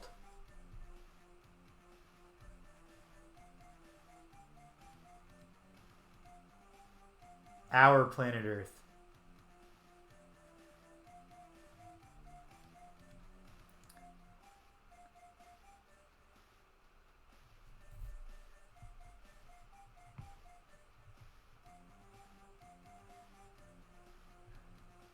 Arilouleelay.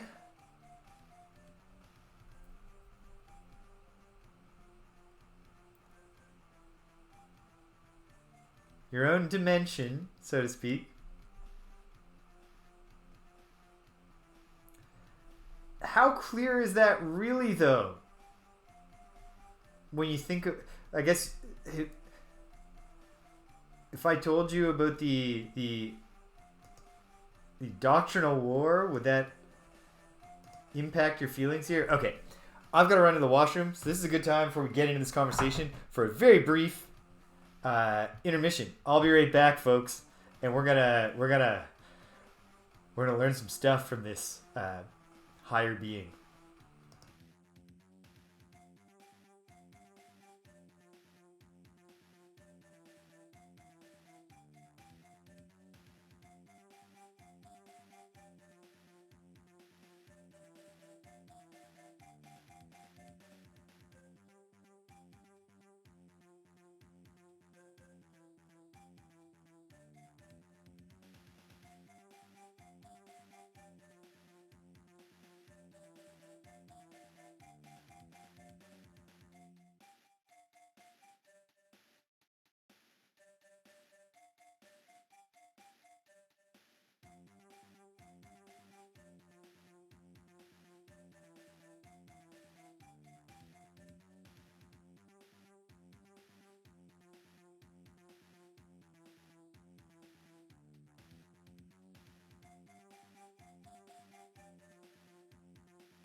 All right, we're back, and the heirloom music is great. Go figure. All the music in this game is great, but I'm digging this.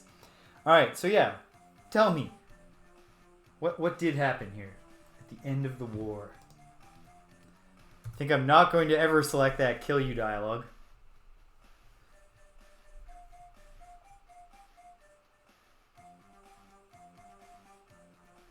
Yeah, I get it. You're fourth dimensional.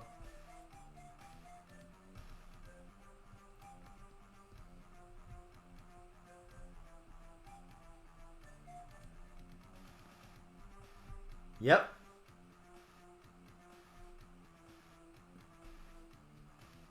Yes, we did. Well, again though, if you can see time, if you can perceive the flow of causality,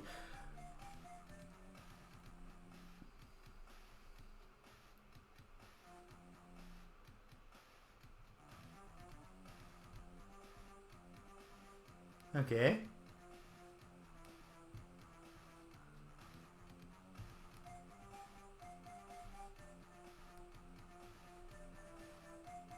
Yeah, nothing ever really ends. If you turn out to know about the Doctrine War, I'm going to have some serious concerns about you saying that humanity is safe under the slave shield. Unless it's a vote of confidence in Captain James.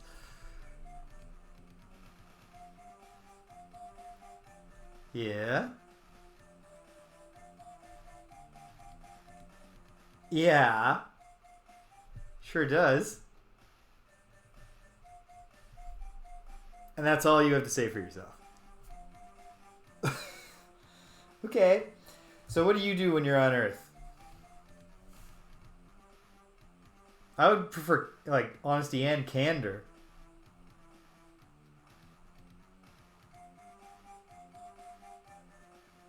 Oh, man, are you... See, like, you're manipulating our development and our evolution?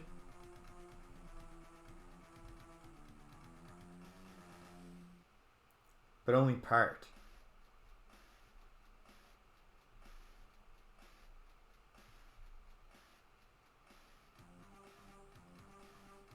Could you tell us their names?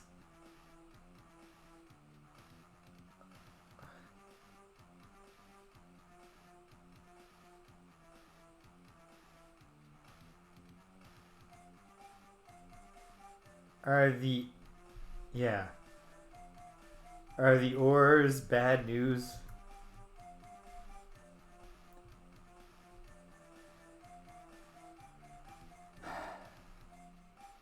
Smell.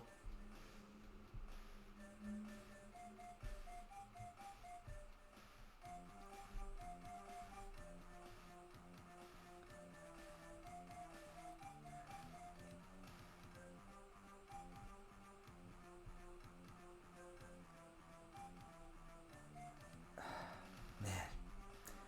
So the universe is a dark forest, is what you're saying. Okay, what? You're gonna give me something cool at least? I know that by implication, but you haven't told me that.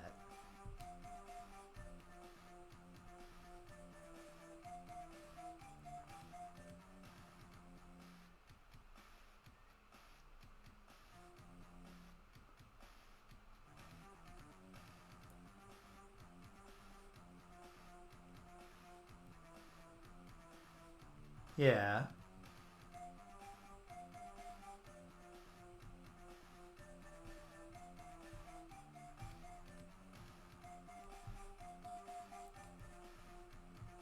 I see where this is going.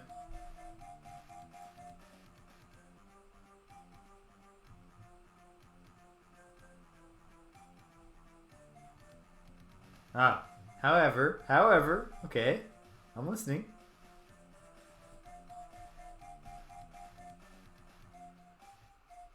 Okay. Okay.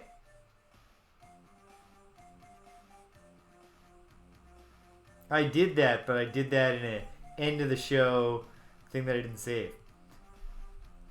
And a talking pet. Yeah, I would like to hear about that too.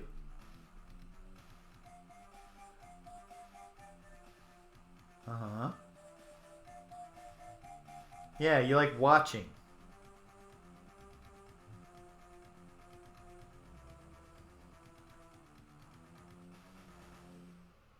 Yeah, Alpha minus 7.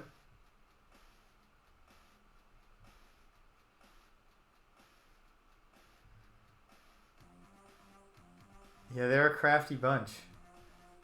and really, really paranoid.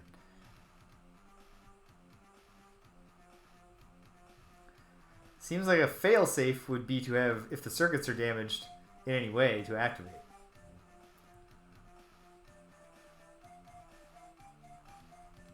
Yep, we do know that.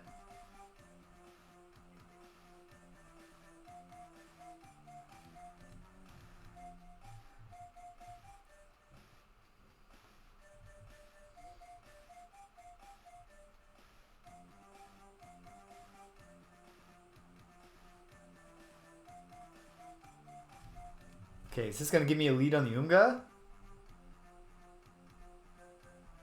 I know they have the pet. And did they? Of course not. That's the punchline. I absolutely fucking will. Let me tell you, pal. I'm not going to kill you. So goodbye.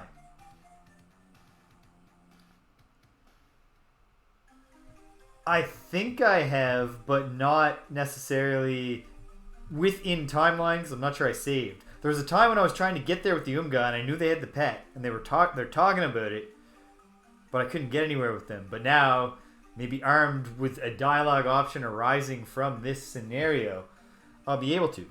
We gotta save. We really gotta save because it's time to test some portals.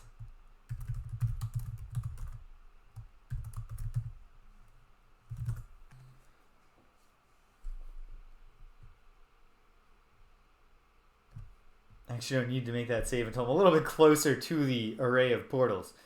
But yeah, time has come that we note some of these. Exactly. Oh, there's so many. But I gotta. Okay. Yeah, I was very confident one of these was gonna get me to Alpha Pavonis. So let's pull down here. I'll update the save while we're close. I don't know that I'm gonna have the willpower to test them all because I can't go super late today because birthday celebration for me. So I gotta be there as a guest. And now I want to get to Alpha Pavonis. All right, where'd this take me?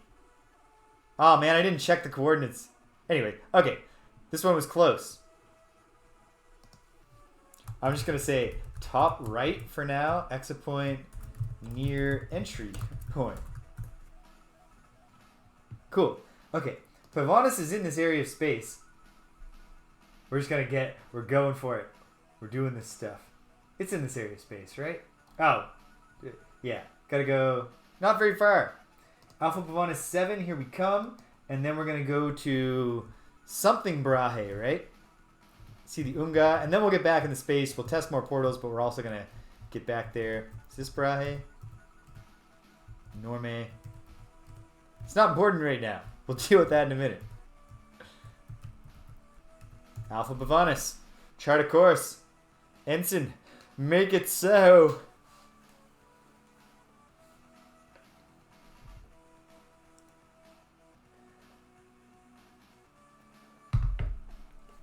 Still probably not super confident I'm gonna win this one because it's June now, but I'm now extraordinarily confident that we're gonna win on the third try, and I'm also extraordinarily confident we're gonna have a ton of fun on the way to our doom,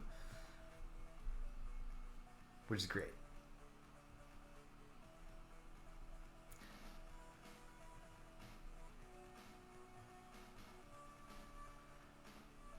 I was thinking that the speed run path would almost certainly involve making this stuff happen. So is this 7? This is 6.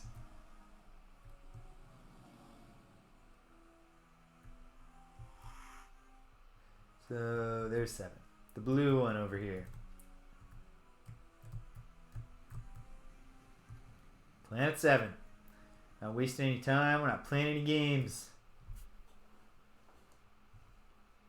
And it's just about June 17th, so we'll be able to get back in.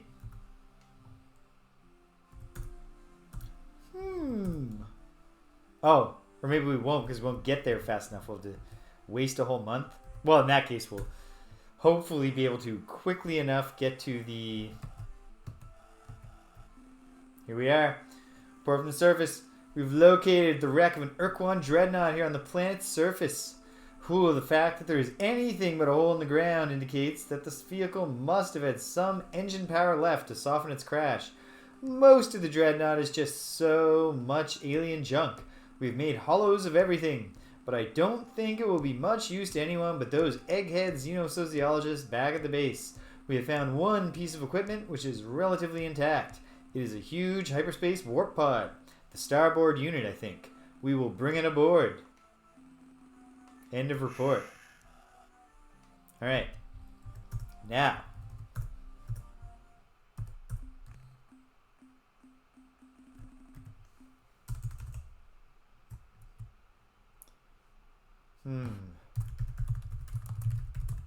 Call it splitting reality, because that's what our ultimate goal is here. To get the power to slash open the veil that separates hyperspace from quasi-space.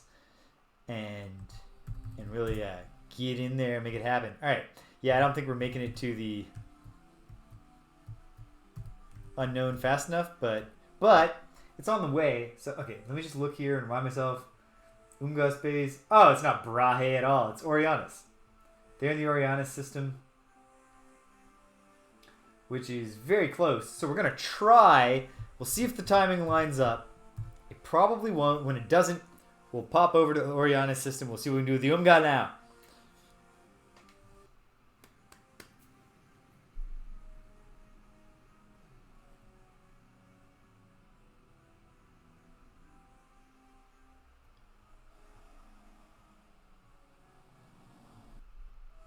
Vibrating. I'm so excited.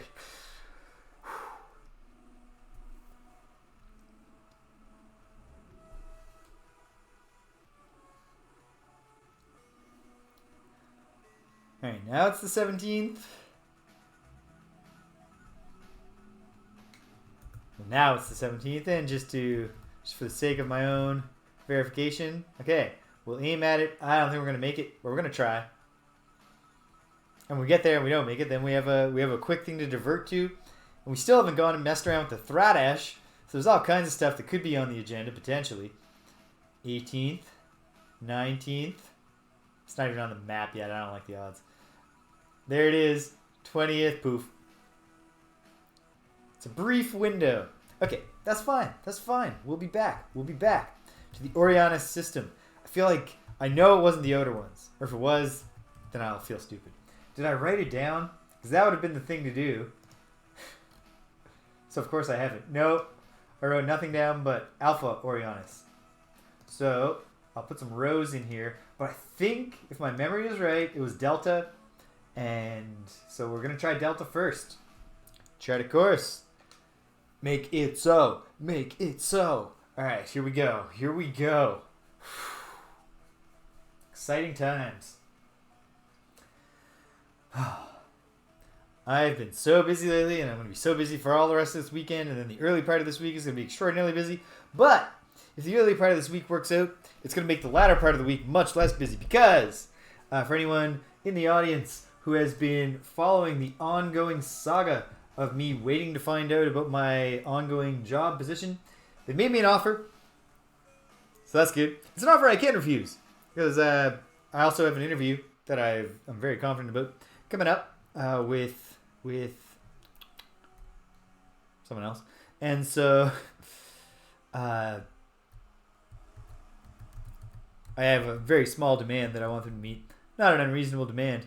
So we just got to get it sorted out. I'm very confident that we will get it sorted out. Should explore them all? Okay, well, if we don't find the Homeworld here, we're at least exploring Delta Orianus. And I know that Alpha Orianus is italicized in my thing, which means that I've been to it in this run. So, okay, well, yes, hello. Har indeed. Okay.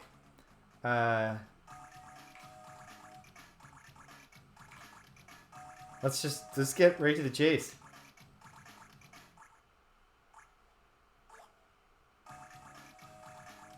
Oh, you don't get my reference? What about this, huh? Well,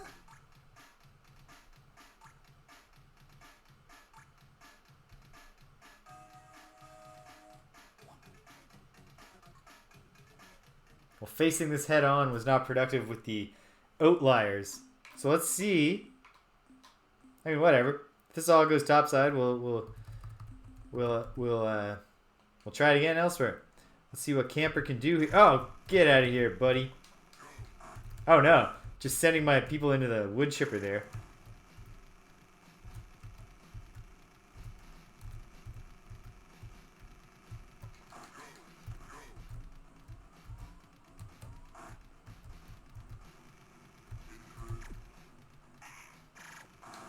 No. These ones are actually kind of well suited to fight the ores, huh? At least to fight the ores fighter style. Yeah.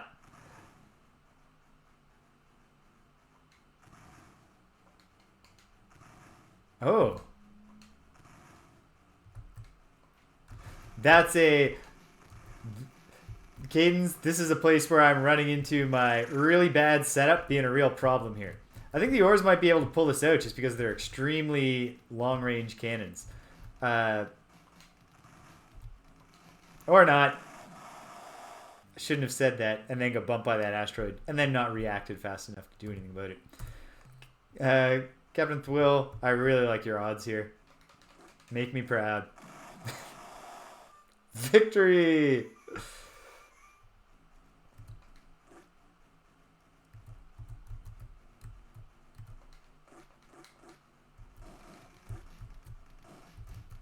Yeah. When your whole gimmick is catching up to me really fast and my whole gimmick is looting you, you're not Oh, you hit the planet. Twice. What a chump.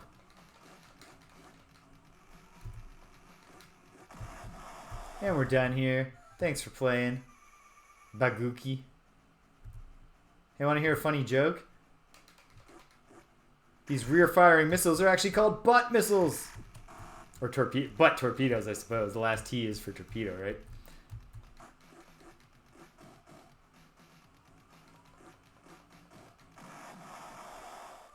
Womp womp.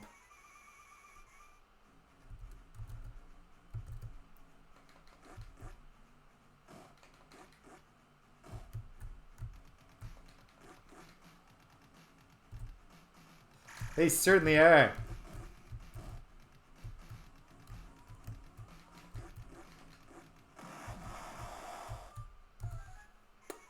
Chef's kiss. Alright. Got into trouble once there, and yeah, we lost one of our warships. We'll build another one. We're a rich team, and also we're going to run out of time. The universe is going to be... Galaxy is going to be cleansed of all life. It's probably not worth stressing too much. Okay. So we do know that the Umgah don't want to talk about their... Okay, there's where they're all coming from. Is that the Homeworld? Or is that just an outpost? No, they're coming from everywhere. I could be just wrong that this was where... Yeah, this is not where the Homeworld is going to be. No. Well, let's see if it's just a really sweet moon. No, it's a Sumerian moon. One of the gravest mismatches between cool color palette and utterly disappointing planetary contents. Darg!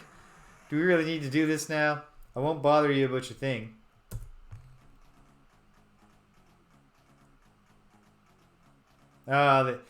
They've all spoken to each other. Alright, well, let's get Fwifo in there. If this all goes bad, it's fine. Because we'll load the save and we'll start again. But I think it's going to go fine. Huh, another one named Baguki. Hey, whatever. Not like I'm the only person named James in the world.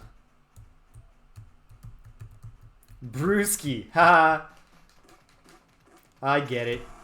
Oh, man. Yeah, the thing is, it's really hard for them to get hits on an eluder, but it's really easy for them to do a lot of damage fast.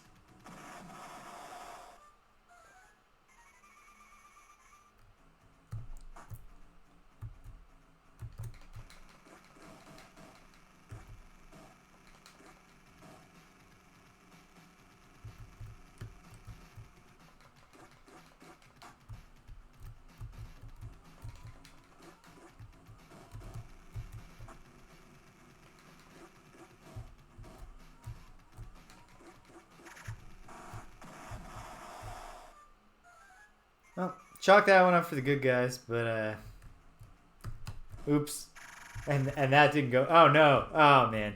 Okay, well we're loading a save because we do not tolerate a galaxy without Fwifo in it. We have a very strong no Fwifo dying policy here.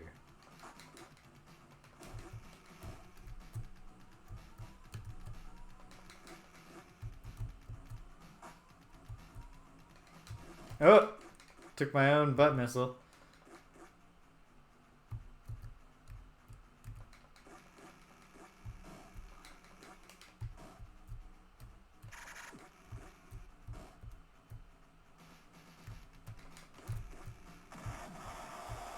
And yet we pulled it out.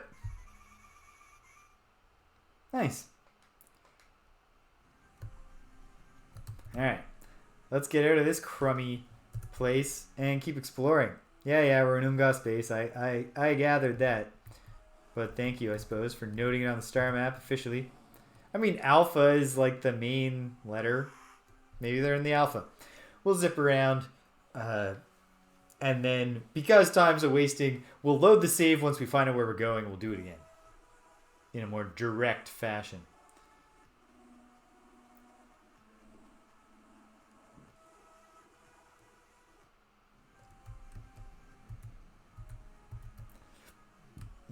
Yet another in a chain of alpha stars that is just not really setting the world on fire.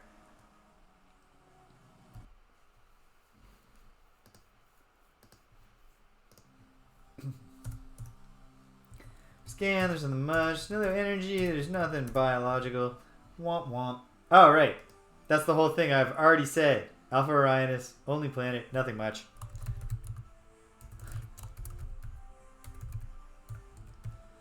Okay, let's head to another Orionis system. You know what? I suppose as long as I'm still in this timeline, I should be assigning some crew back to my Spathy warriors.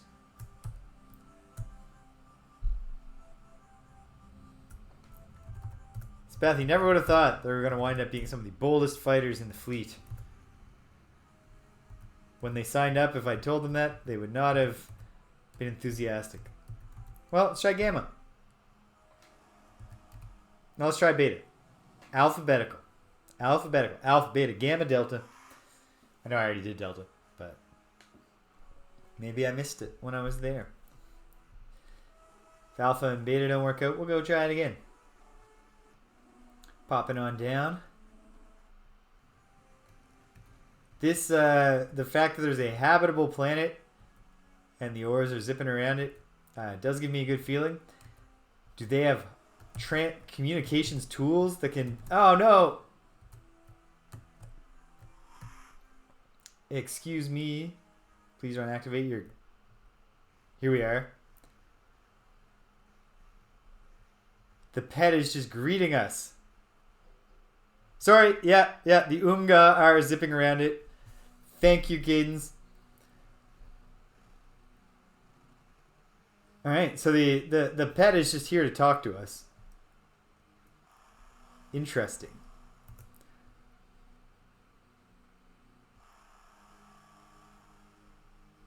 Yeah.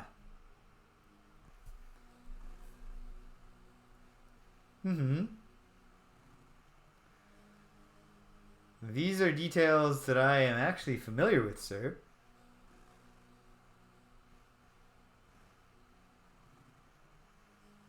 Oh, you know, everyone has the right to their own story.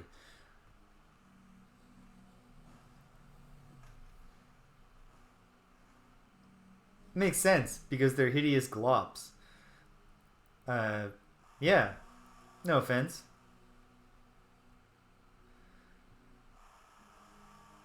Aw, man. But I don't want to. No, man. We can absolutely collaborate on revenge.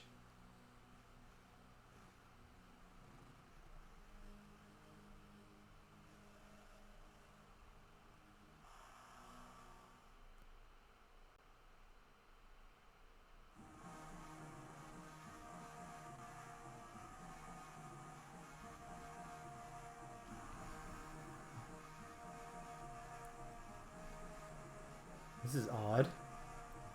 Yeah, hold on. Okay. Time has moved forward.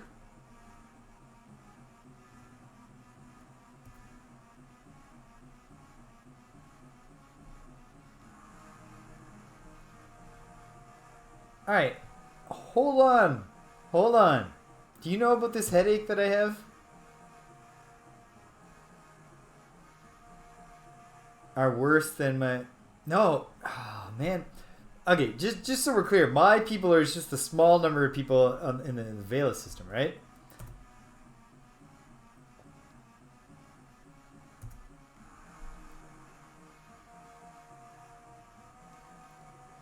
Immature. Your entire species has been throwing an eternal tantrum, and admittedly over some very serious drama that I acknowledge and sympathize with. But yeah, if I told you that I had been placed under mental compulsion, would that really trigger something in you? Yeah. Yep. Compulsion. Oh, I'll tell you all about it.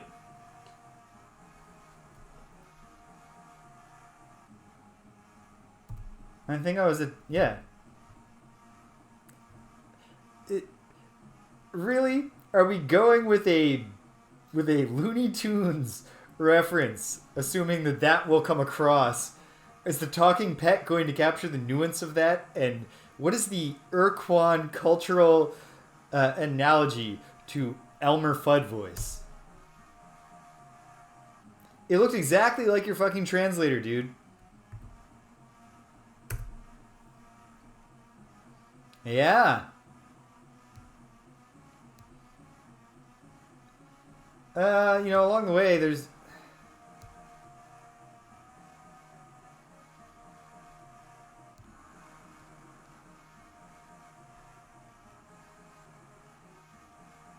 I guess that's good?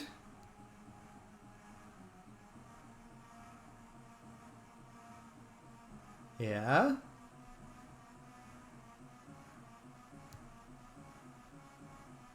Okay.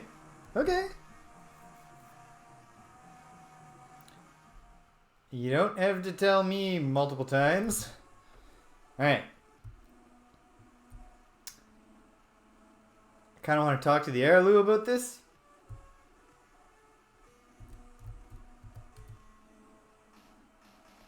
The unknown star is there now. Will it take a full month for me to get to it, such that it will come back? Let's find out.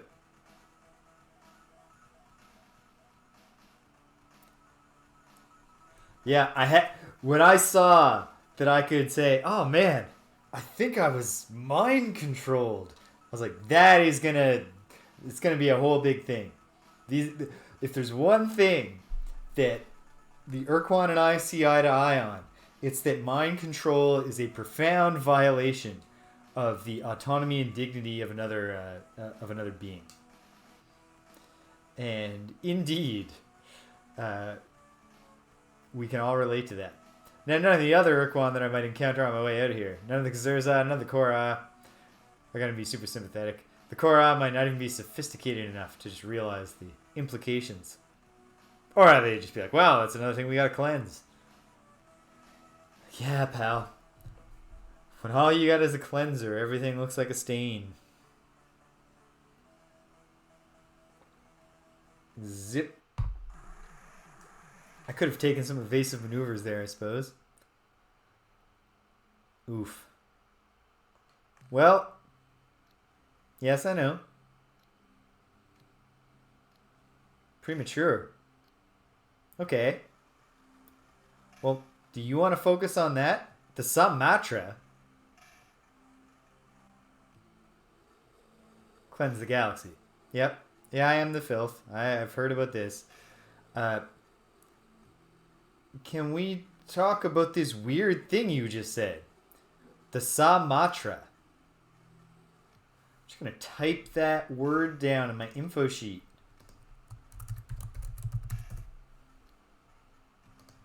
But apparently we can't drill down on that. So I'll just be honest with you. If you attack us, we're going to have to kill you.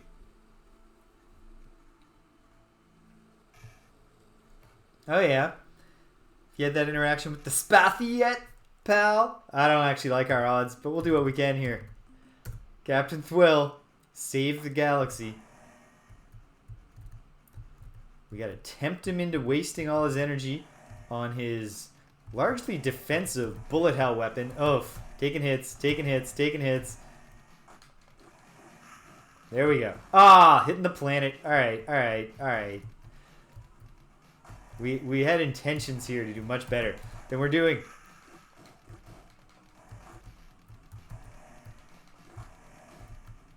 Landed a couple of hits. This battle is not going the way that I hoped it would. That's more like it.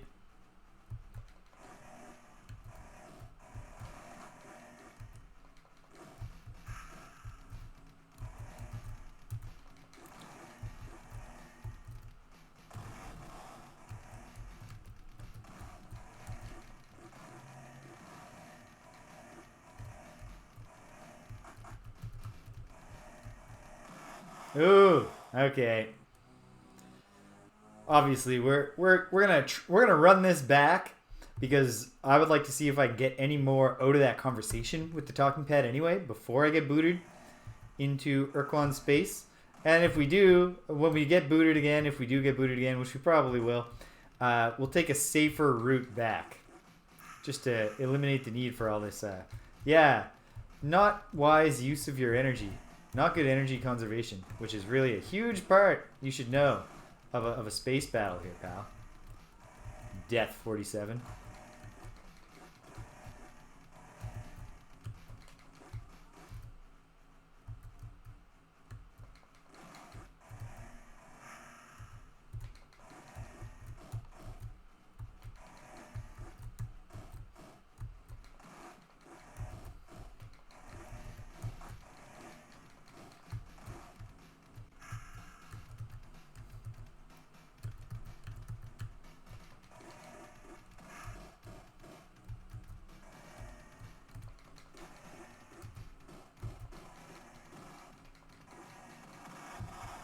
One down.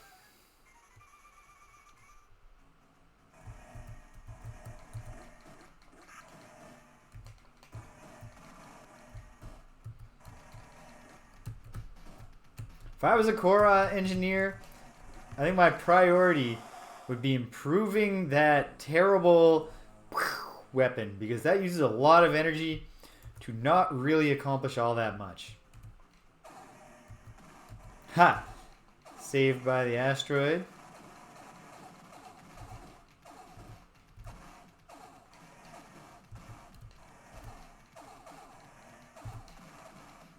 Uh-oh. Speaking of bad energy conservation.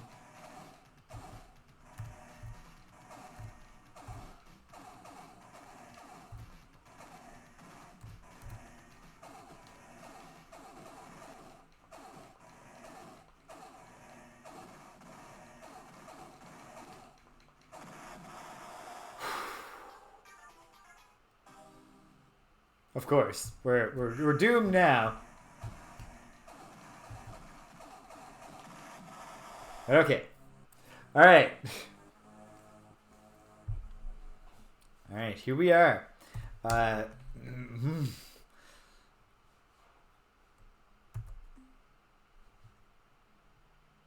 It's gonna be real sad when I gotta stop for the day. Yeah, isn't that noble? The captain going down with the ship in the sense that the captain will outlive all his crew.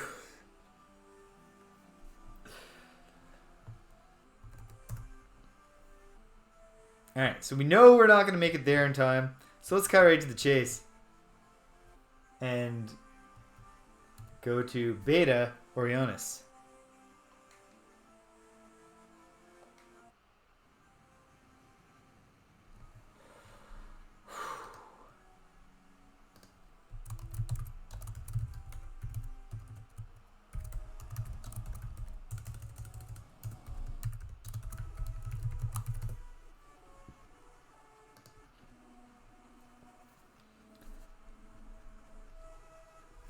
So I obviously never actually literally met the talking pet when I went there before.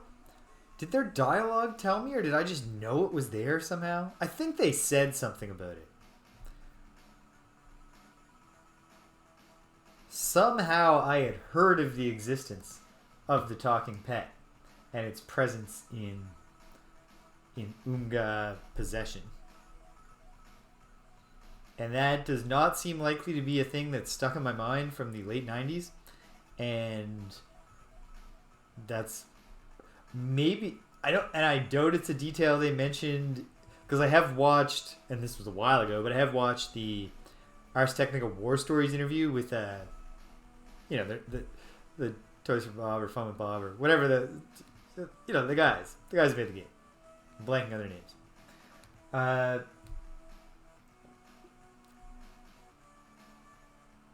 Maybe the Melnorme? Maybe I was just wrong. It was like deja vu, the thing that happens in your brain that makes you think this happened before. Maybe that had just happened. Maybe that happened in my brain when they said that. It seems appropriate that they have a talking pet for whatever reason. So friggin' many Umgah here. Okay.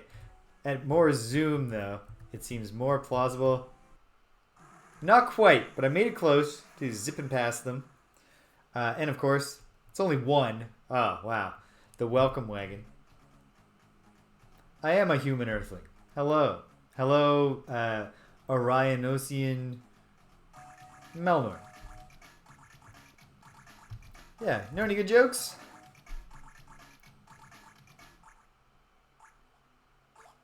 When is a slave not a slave?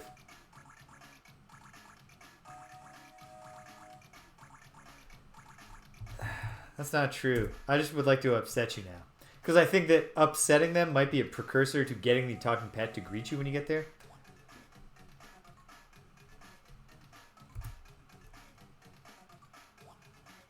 Sure do.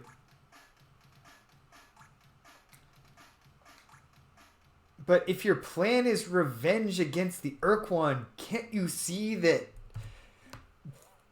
our goals are in alignment here? I mean, my personal ultimate goal would be to somehow get the Urquan to stop being all, terrible and maybe try to rehabilitate them. I'm a bleeding heart here. But oh, whoops. Yeah, that was very speedy. But it didn't do much for you, did it?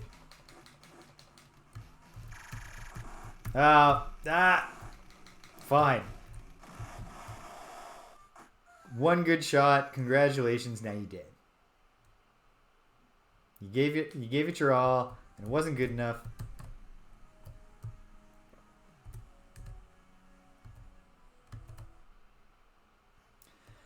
Okay, let's see how much we can get out of this conversation.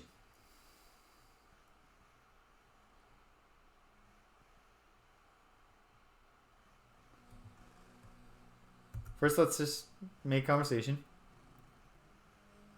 You don't look in the least bit friendly, and I have this sinking feeling that you're not going to be friendly if I say more. But maybe if I can choose dialogue options that reveal our commonality of purpose here, we can avoid the whole thing where you're like, oh no, you'll spoil the plan. I don't want to spoil your plan. If you have a cool plan to deal with the Urquan, I want to hear it.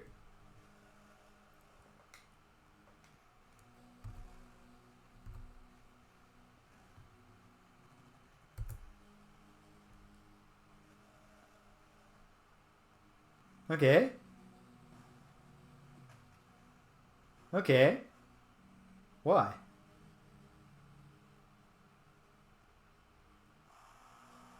Okay. Could you explain your presence? Yeah. Did you do something to them? Because there's a lot of them around here. They're fine. I mean, there's a ton of them in near space.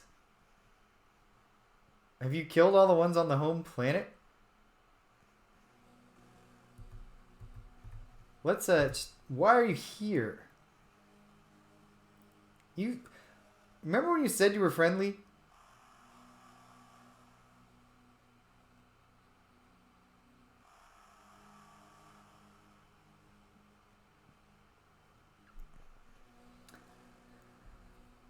Alright. Alright. What are you gonna do to me? Oh, I must go get myself killed.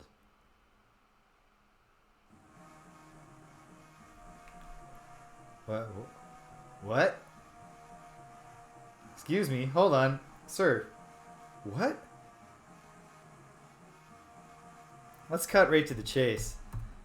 I've read enough genre fiction to know when I've been mind controlled. Do you have any strong feelings about mind control yourself? My lord? Yes, what I say. Well, wascally little guy. Look like your translator, but worse. And it was like a cross between a turd and a toad, but let's cut right to the chase. Be precise here.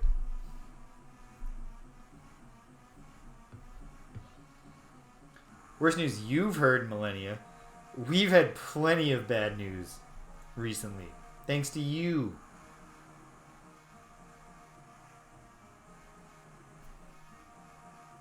Happy to help. Ish. Could you tell me about this Sa-Matra before you send me on my way? Because I'm intrigued by the notion that there's a thing called the Sa-Matra. Feels like that's going to turn out to be important.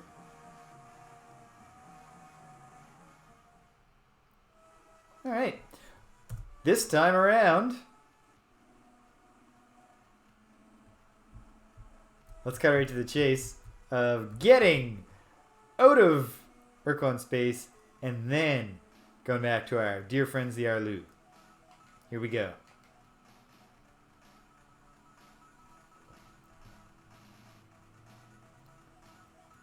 And I will take evasive maneuvers this time instead of just getting entranced by the rhythm. Can't catch me, can you?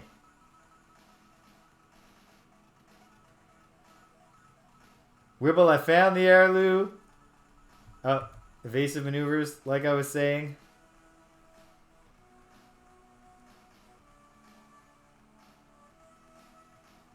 Well, we'll just head west. They can't catch us. But yes, Wibble. I found the Arilouleelay thanks to getting enough out of what the oars were saying to be like, oh, the oars are from the second dimension and the Umgah are from the fourth dimension, and the Arilouleelay greet us by coming down through the unknown thing, and that's how to get there. And then I went and milled about, and it finally came back, and I went there and I talked to them, and then I went to Alpha Pavonis and I got the thing, and I talked to the talking pet, and he sent me to the, he mind controlled me, and then I said like, hey, how do you feel about mind control, Mr. Xurza, my lord? Cadence, you know what I meant. You know what I meant. I saw that I had said that. Yeah. But yeah, so it's all starting to click. It's all very exciting. Okay. I know. I'm taking it in good humor. I'm not offended. Can't be. I could not be me.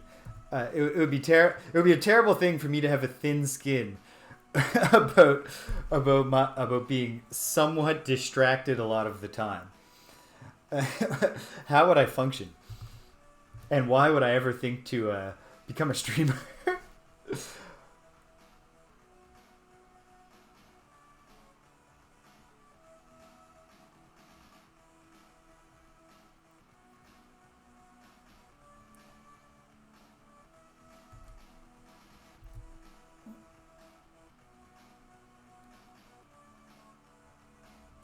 If you ever get a chance to tune into the Friday Night Forgotten Circle show I do with my friends, you'll see that my entire life is in fact based around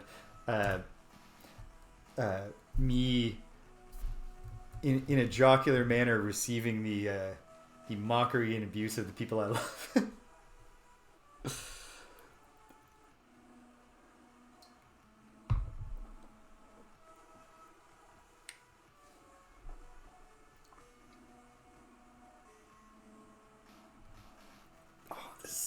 Oh, ugh. The hour grows late in the sense that I, even though it's my party, I should be. It's my birthday party. If I want to be a little bit late while everyone's congregating, I don't think Danielle would see it that way. She's way more into the birthday party than I am, to be honest. Not that I'm not into it. All right, we're heading back up this way. Time's a wasting for this particular timeline, but every moment that passes now in this timeline makes us feel more confident that the other timeline, the next one, is gonna be richly rewarded by the knowledge we've gained, and we're gonna have a ton of fun on the way because we're just gonna be discovering things. We're gonna test out the portals. We're gonna wind up in parts of space I've never gone to because it takes so much fuel to get there. Oops. Okay, we're in the neighborhood, but we got that little time to kill. So let's throw down a save, and let's have a chat with the maybe we'll skip right to the chase and not have the chat, but we'll interact with our Slilandro tail here.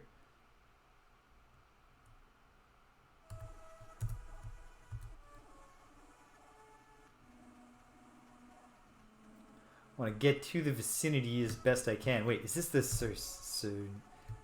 this is no, okay. So we're in the vicinity. So when it does appear very soon, we'll be ready. Well, let's talk it out. I believe in diplomacy.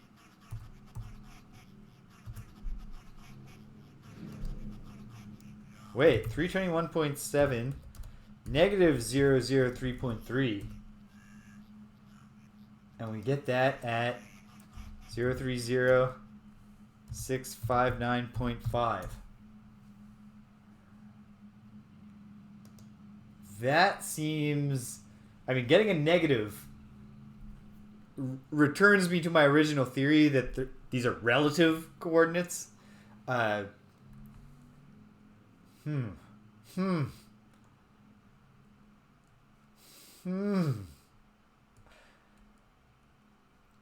Anyway, that's another thought for another time, because right now, Raven, you're in the hot seat. Well, the first sortie went very well for the good guys, but now it's going to have learned its lesson.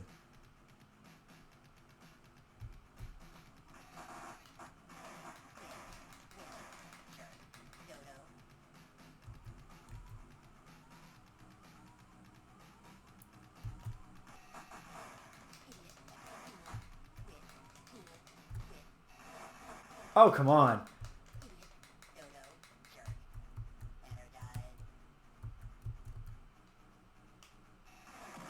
There we go. And we're done here.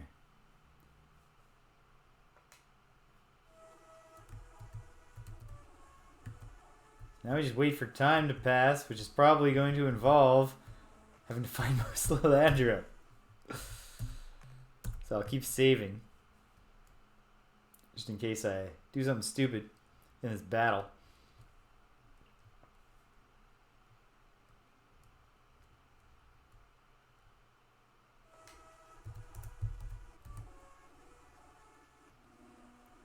I bet, Wibble. I believe you. And I will find out one day. Probably not till I'm done the game, but I will find out one day.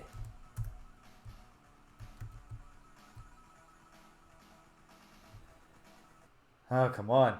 Oh, it's the Arilouleay. Hey. Yeah. There's really not that much I can tell you about Earth. Yeah, this is kind of silly. Oh, wow. Yeah, that tracks, Wibble, with the way they look like they're moving and their ability to kind of turn on a dime and stuff. I mentioned earlier, Cixin Liu's Remembrances of Earth's Past trilogy. There's a major moment where the technology level of an alien species is revealed when it turns out that their ships don't need acceleration. They can go in whatever they can change on a dime and yeah. What a great trilogy of novels. Okay. That tracks with their programming, right? They're seeking out people and yep, you like exploring places? You silly child. I mean, I'm the child, I know, but you look like a child. What do you mean? What are you looking for?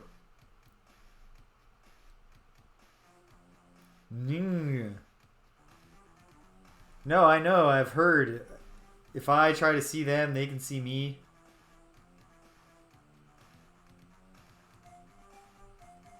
And then what? What do you do with them? Okay.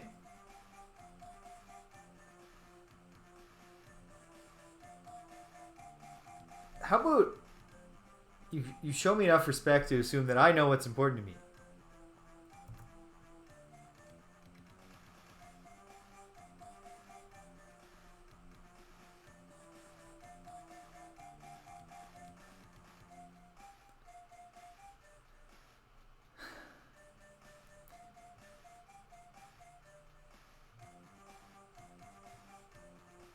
That you showed up and wanted to join. Yep, I read about that. I've read the history.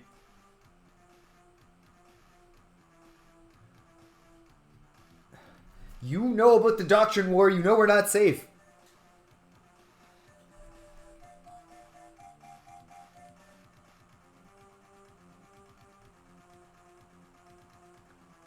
Oh yeah.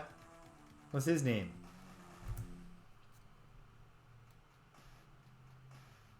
Yeah.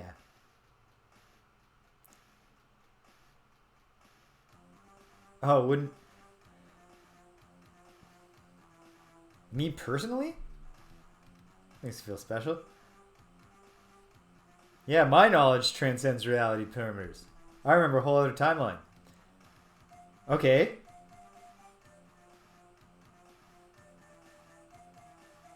Okay.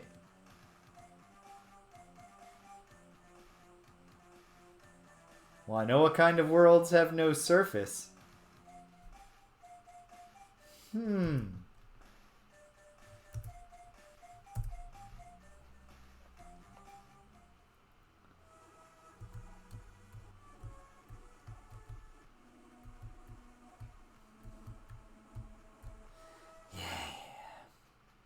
Oh, hello again. Aw, you think I'm beautiful? But not in like a really upsetting, perverted way?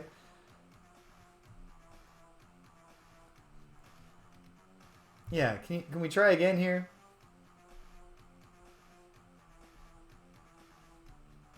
You're the ancient aliens.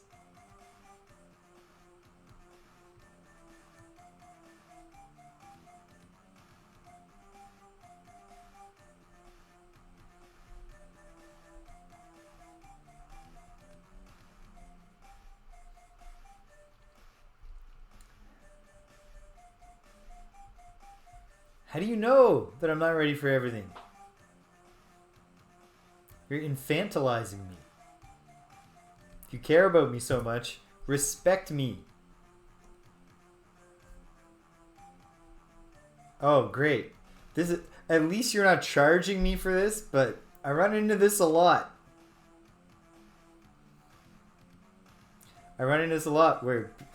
Where friendly aliens give me helpful information that I already know. Now I'm supposed to say thank you, like you did me a favor.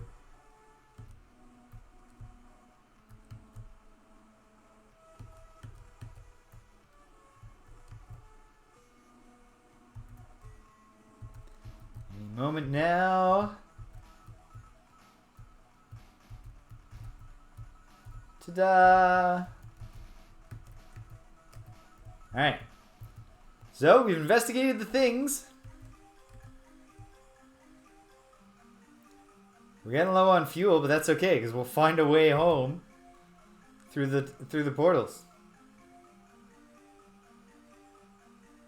And although time advances in quasi-space, fuel is not consumed. I felt like there needed to be some kind of physical law change in quasi-space to really sell it. So I was surprised when time still advanced.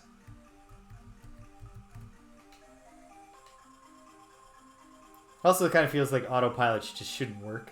But okay, fine. It works. Let's save it. Portal testing. We're back to portal testing save. Boom, boom, boom, boom, boom, boom, boom.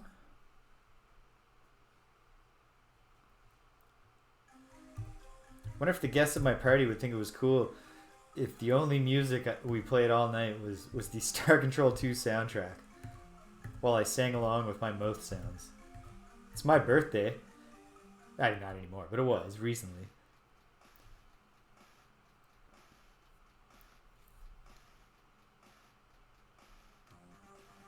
I love doing things the easy way. So, alright, first. Yeah, we have some concerns about the Umgah. I didn't actually encounter any... Oh, wait, no, I did. They're speaking in one-word sentences. Right. I didn't pick up on that. I mean, I did, but I didn't think, like, this is a notable change about them. Because I just didn't... Maybe they were punctuating weird before, and I just didn't notice. And yet, obviously I would have noticed. I'm a technical writing teacher. If there's anything I was going to notice, it was going to be weird punctuation. Yeah! Rambunctious is just the word. Okay, but be careful. That you don't get mind control. You're probably not susceptible to mind control. In fact, maybe...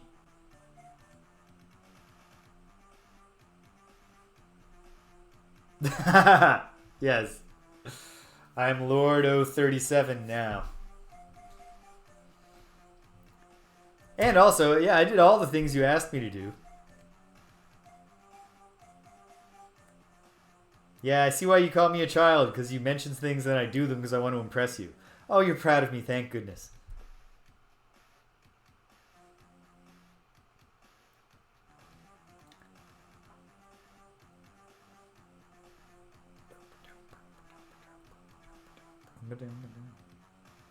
Whenever it's activated, am I gonna cut a hole in reality and...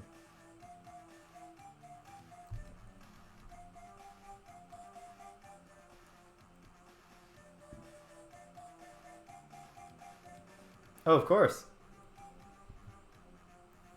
Yeah, I know about this part.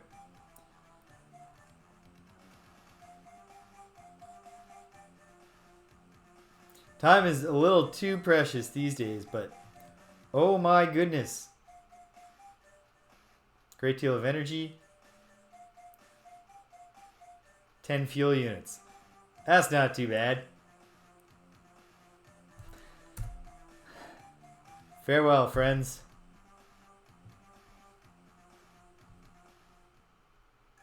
At least he thinks I'm clever.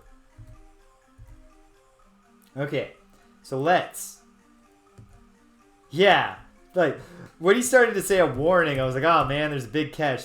10 fuel units. Okay, sure. I'll bite the bullet on that one. Thank you. Thank you for the warning. I appreciate the thought, but I think we'll be okay. Alright. Again, why did I make the save so soon? I should make it closer to the portals, because the whole gimmick here is we're going to drop out of portals, see where we are, and load the save. Okay. I'm 99% sure this is the one I've already tested that lands me pretty close to the origin point. But why wouldn't we get it? What? There's no need for, you know, being pretty sure of anything right now. This is a great time to take detailed notes that will be extraordinarily helpful the next time around. So, bring up the star map just to get the exact coordinates. Oh yeah, this combined with just, I do know a lot more than I did know last time. Ought to do the trick. Which is awesome because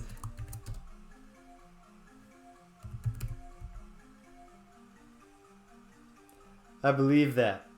And that makes once you've saved, when you've been hopping timelines, saving the world over and over and over again, you do get faster. All right, let's check it out. I know this one is not that exciting because we're just verifying one that I've already done.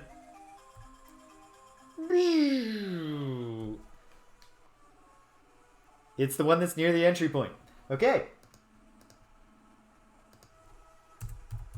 Verified. I have tracked that. Oops. It's in the sheet. At some point I'm going to want to organize this sheet, and that will be easy enough because of how data works. I can just sort the numbers are very sortable. There's an intuitive way to sort numbers in your mind and in a spreadsheet. And the two methods overlap perfectly. Okay, so there's one down. A bunch to go. But if we drop out in a cool place we've never been before, we'll dip around. We'll see what we find. Obviously, we've got a bit more of a lead on the Slandro. I still don't know what to do with that case where I came up with some negative coordinates. But I have negative coordinates, which really make me confident in there's some kind of relativity of coordinates going on here. And more significantly than any of that, all right, 530, 528.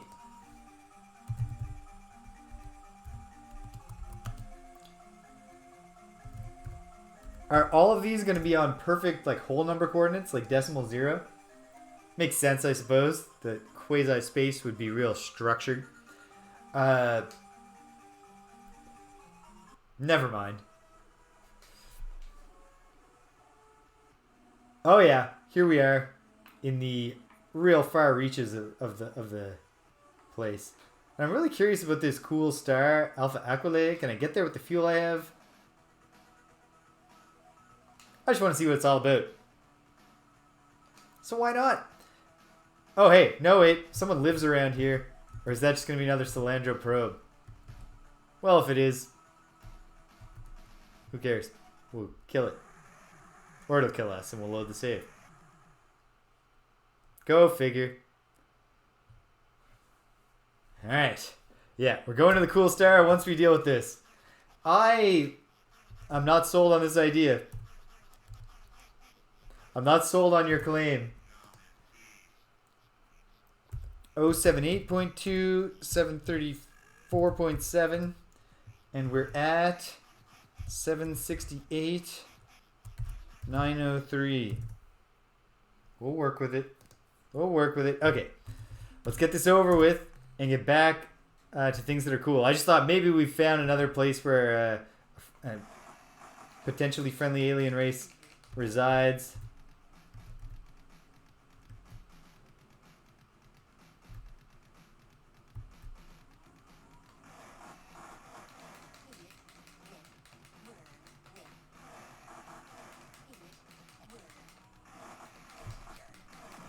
Come on. No. Womp womp. Alright. We'll load the save. We'll do it again. But let's just kill this thing the easy way now. You did not want that smoke, buddy. Nice try, though. Imagine taking such careful defensive maneuvers against a single kunk vessel and then being like, this one we can just tackle head on. We can just dive into this one. It'll be fine. Okay, 530, 528. Chart a course. Make it so.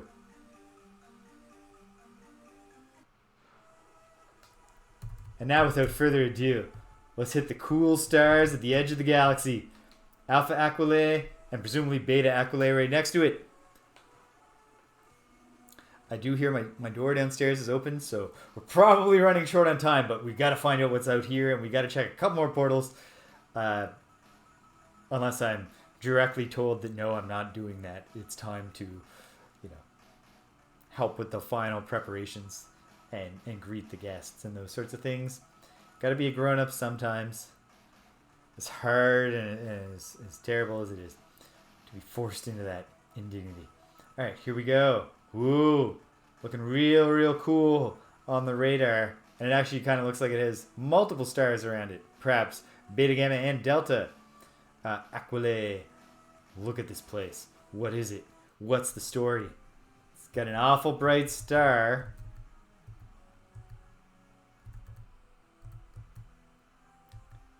Oh, of course.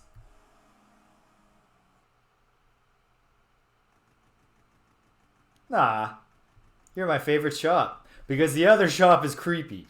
the only other trading folks I've met are not my kind of guys.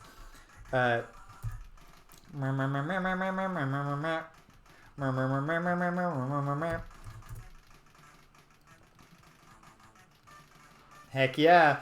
Alright, I'll buy some useless information from you now.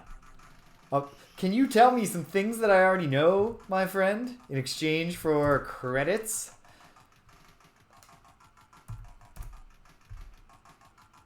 Ah, we're in alignment. Come on.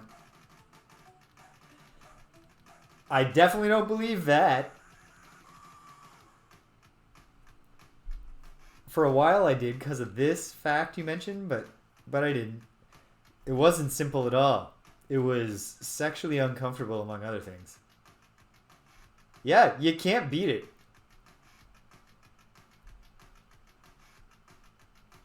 And even just the drum machine gets you in the mood for the synths to come in.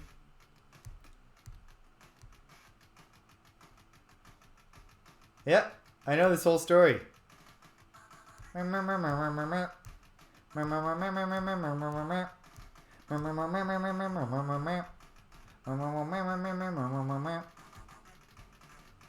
haven't met Katana. I definitely would have really anticipated the reveal that when the voice acting comes is going to be kind of racist if I'd realized that it's not Katana is one of them.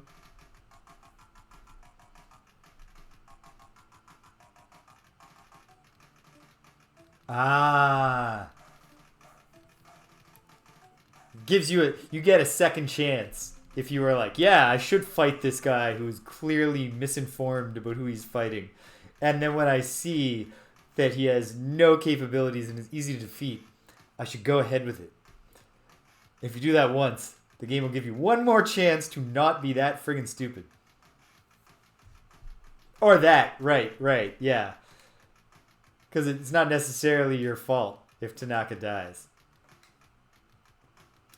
I'm going to buy a little more information, then I'm going to buy some fuel. Oh my god, buddy. I love you, but come on. Could I give you a list of the things that I know? And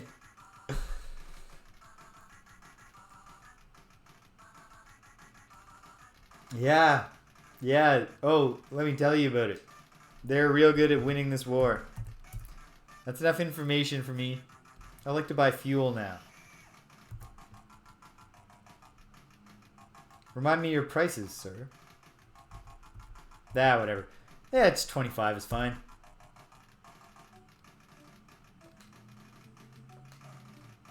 Thank you. Wait, 25 more. There. Okay. It's a 1-to-1 ratio. I'm done with that. No.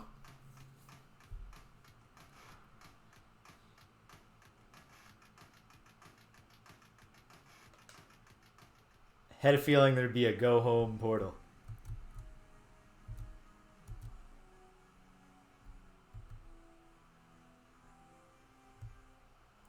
So obviously this place is extraordinarily hot on account of the it's got a white giant star.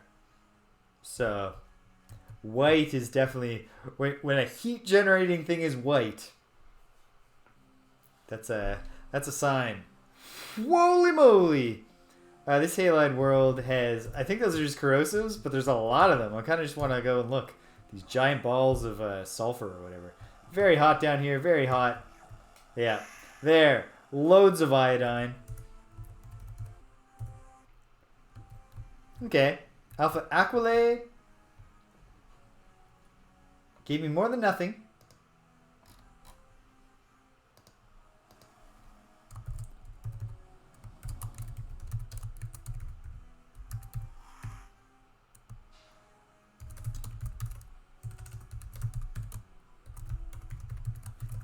But less than a whole bunch of stuff. But we got more stars to look at. So let's look at them. And then we'll... Well, let's see how long it takes me to look at these stars before I say, and then we'll do, and then we'll do, and then we'll do. Don't tell me.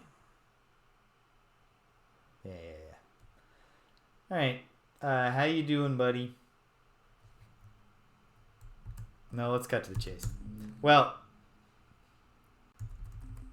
yeah. Just cut to the chase. Wait, there's no point in me buying... If my current plan is buying, or, you know, using the save games to keep testing portals, there was no reason for me to buy that fuel. But then again, no lot. It's not like I wasted my credits that I will also get back on fuel.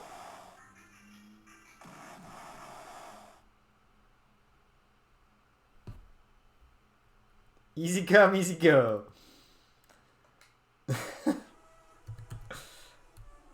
That is so clearly not what I wanted to do. Come on, game.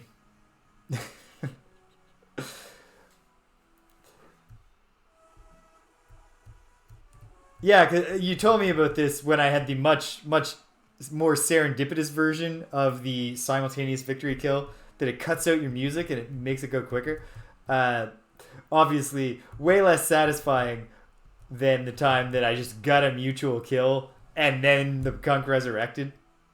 That was just, like, if there's ever a time when it just makes a whole lot of sense for the Hallelujah voice sample to play. Yeah, we got minerals, but I'm really not interested in minerals. Is there something cool down here? No. Alright. Thank you, Beta Aquilay.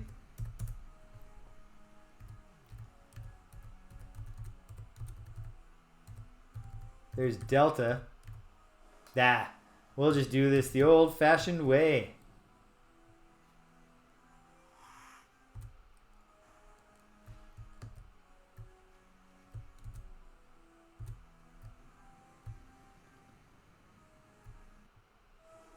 Hyperspace. Probably this one. If it's not, then we're not alphabetical anymore and it doesn't matter. We're just going counterclockwise. We're definitely not alphabetical anymore. Okay, let's investigate. Let's go inward, outward, in out. Start at the closest point. Okay, yeah. No, I'm not gonna get to test any more portals today. I can tell. Just looking at the clock. But no, I will test one more. Our fuse. I just might not get to explore if it drops me somewhere cool that I haven't been. Anything cool? Anything at all? Some aliens. Living in a vacuum! Life forms in a vacuum! Are they cool or are they just more... No, they're just familiar life forms. I mean, they are cool. They're living in a vacuum somehow. That is cool. That's inherently cool.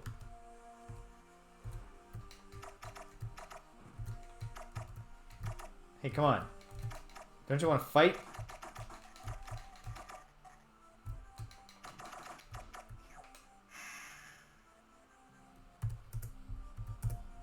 Okay.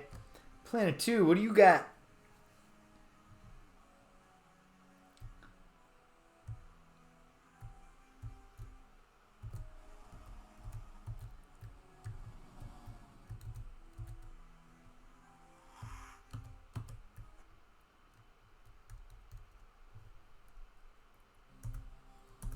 An iodine world.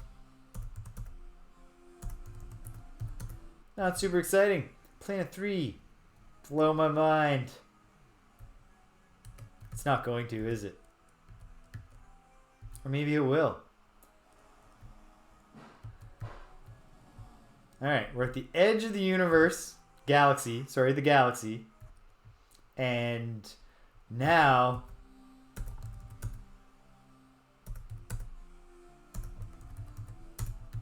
I have a renewed interest in scanning gas giants.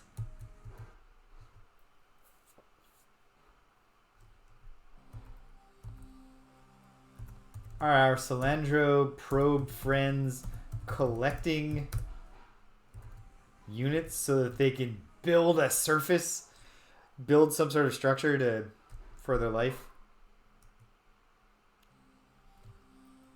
Thanks for stopping by, Cadence. You won't miss much. I'm about to wrap up and hope to catch you next week because it's going to be exciting from here on out. I can tell.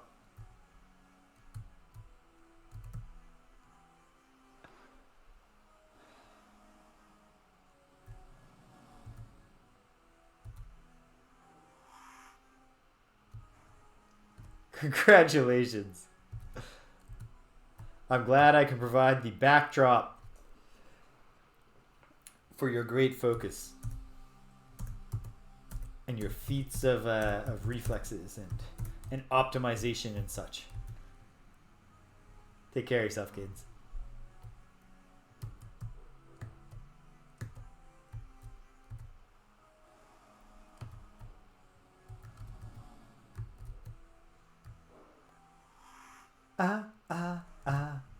Planet 5, Planet 5. Checking it out, doing the scan. We're unimpressed, and I don't think we're going to be very impressed by anything else we find here. But who knows? I think 20 minutes is the outside amount of time I can possibly allow myself to continue.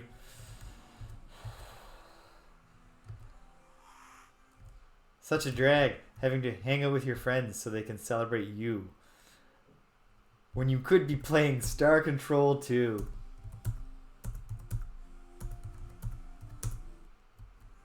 Alright. Thank you, Epsilon Aquilay, for absolutely nothing. You were boring. I gotta keep writing this stuff down.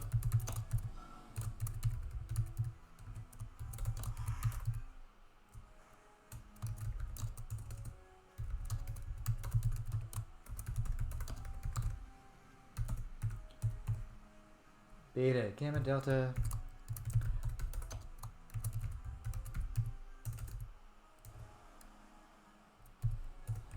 I hate looking at this spreadsheet because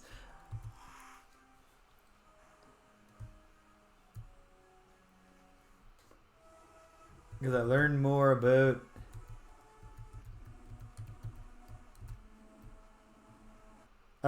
the game and how I'd want to structure such a spreadsheet after I'd already typed a lot of data into it. Ooh, we got a secret little...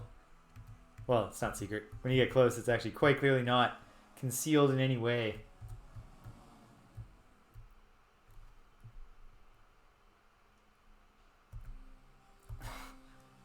It's a Urea world.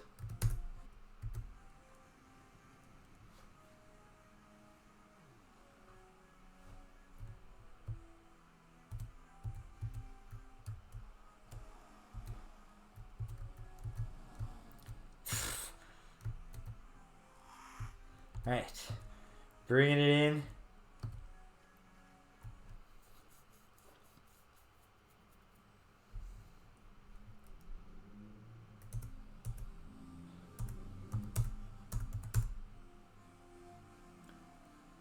Aliens living down there, they're very cold. I'm gonna leave them alone. And then, well, there's the gas giant, so let's have a glance at that.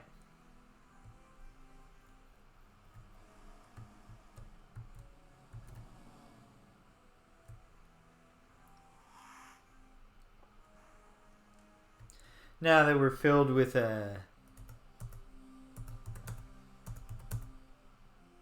nope, not here. I mean, I really gotta combine the coordinates clues with the search a gas giant tip. Not that they said gas giant, but a planet that has no surface. That's pretty clearly a gas giant.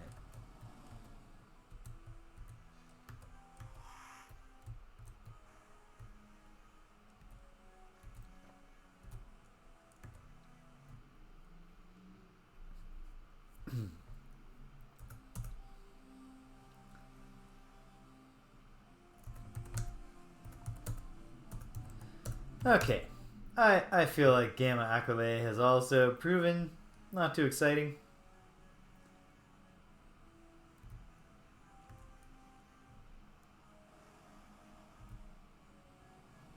So let's move on. I just said that was Gamma.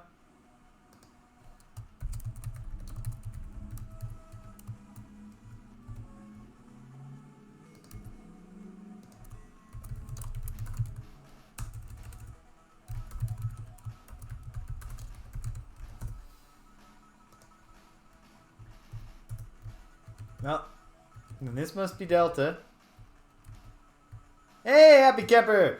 You're coming in right at the end. I'm going to be wrapping up soon, but this was a big day. Among other things, I actually talked to the Oars, figured out what their trigger word was. They don't want to talk about the Androsynth.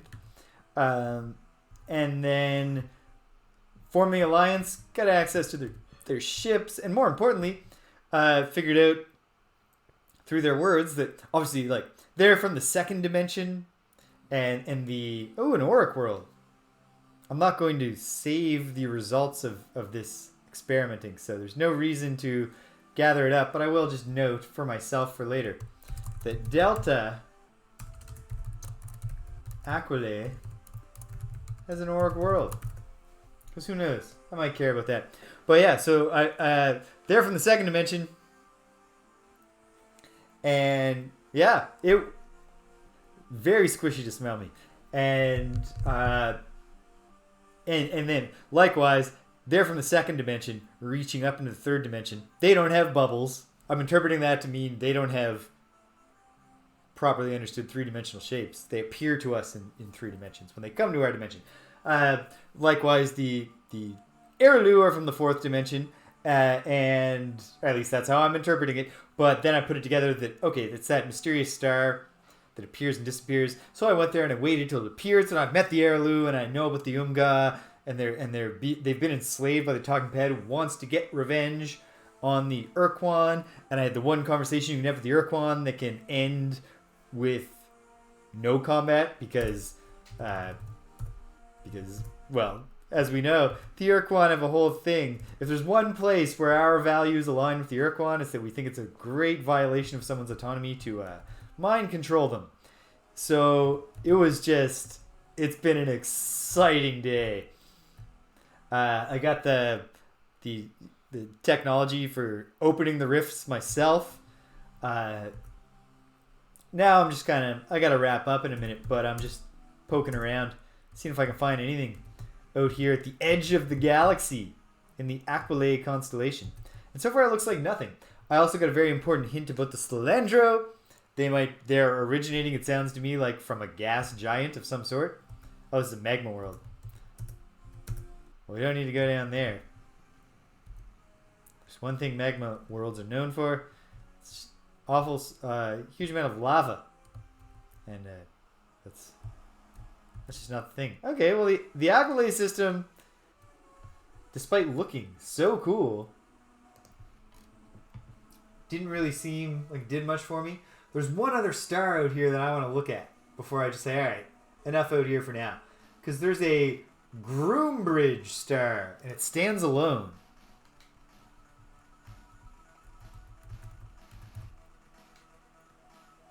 Let's go to that. Then we go back and I'm going to test one more portal just because I'm making notes about where all the portals go so I can fast travel. Because, it's October 2158. When we load the save and I cancel all this messing around I've been doing, we'll drop back to like late summer of 2158. But I don't feel like we're on track to save the galaxy in this timeline, but I do feel like we are making the notes that are going to get us to victory next time around. So, oh man, what a game. What a great game. It's funny, I was actually trepidatious about... Okay, this is cool. It has one planet that's like potentially a gas giant.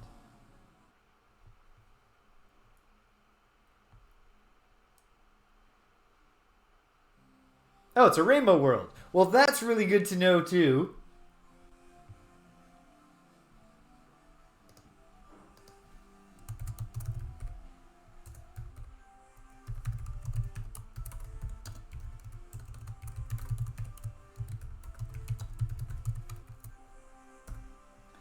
Okay.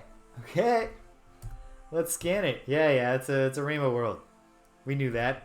Lots of radioactives down there, but we don't need stuff. We're looking to save. But hey, good to know it's there. Obviously, we won't be able to tell the Melnorme about it if I load the save, but that's an important note to the future. Because next time around, we're going to be able to hit far-flung parts of the galaxy pretty early on. Oh, is there anything else cool that I want to look at while I'm out here in the far reaches of space? I mean, I haven't explored any of this. And surely there's stuff all over the place here. But, alright. Let's load. Let's check one more. Let's check once more. Yeah, I was trepidatious about today because I had grown concerned that maybe I was like hitting a wall. And I wasn't going to be able to find any more cool stuff fast enough. And I was like, what if it gets like just... What if I get tempted to look at a walkthrough because I've hit a wall? Hit a wall? I have smashed through a wall, baby. Yeah, I'm riding high. I'm in a real good mood.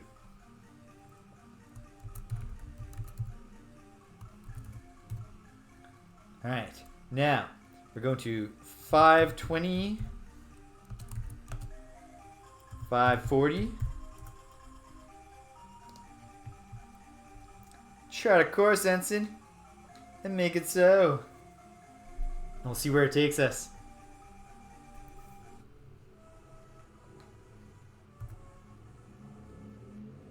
Oh my! What is the... Okay, what's the name of the star systems around here?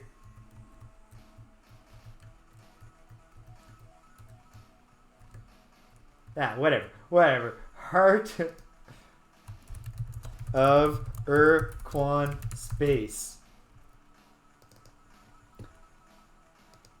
I got the feeling there'll be a time when that's really important, and it might have something to do with some kind of Samatra.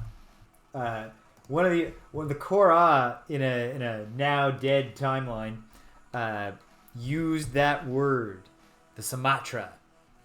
They didn't tell me anything about it, and I didn't get a dialogue prompt that I could drill down on it, but sounds important. I will not be surprised if that turns out to be quite important to our whole thing here. All right, we got time. I got like 8 minutes. How many of these portals can I check in 8 minutes? Okay, 520, 514.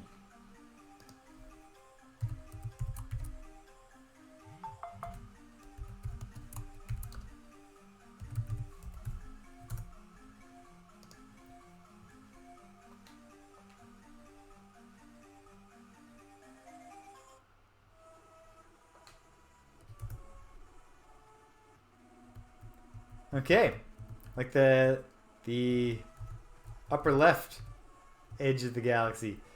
All right, cool. Let's check another one.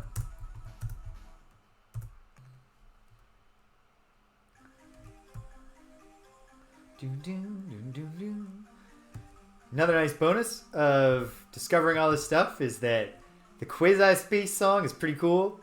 Like, it's vibes more than like a great song, but it's good vibes. And the Arilouleelay have an excellent song. Is anything going to make us, nothing's gonna replace the Melnorme song in my heart, I don't think. I wouldn't rule it out. It could happen. I'd be shocked if it did, though. And I will rule it out. It's not gonna happen. I take back what I just said. But, okay. We're somewhere on the eastern edge of the galaxy, but where? Oh, so we're like around the Druge. Persei, yeah. One of these days and into wham! Right to the 11th moon of Omicron, Persei 8.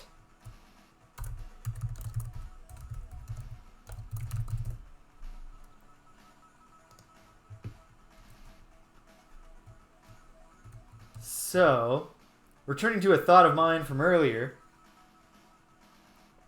about what are we going to do to deal with the How are we ever going to use this Umgah caster, which is obviously going to be used to prank the Ilrith, impersonating their gods, Dogon and Kazon.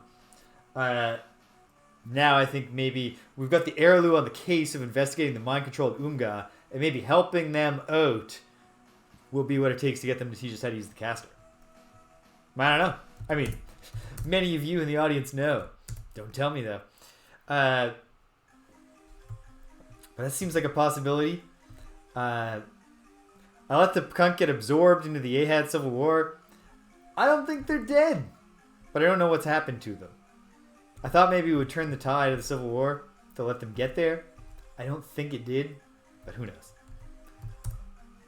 So many things. Some of which we're just probably not going to find out until next time around. 506.0. 474.0. Chart a course, Ensign, make it so. Oh man, I gotta go back to Commander Hayes. He's gonna be so proud of me. I haven't gone home. I've been too busy. I'll find the portal. It probably won't be till next week, but I'll find the portal that takes me home. We'll go home. We'll be like, Commander Hayes, the universe is doomed. The galaxy's doomed because I've taken too long. But look at all this cool stuff I found that will help Commander Hayes see when I head to Universe C in the next timeline. Oh. Well, there we go.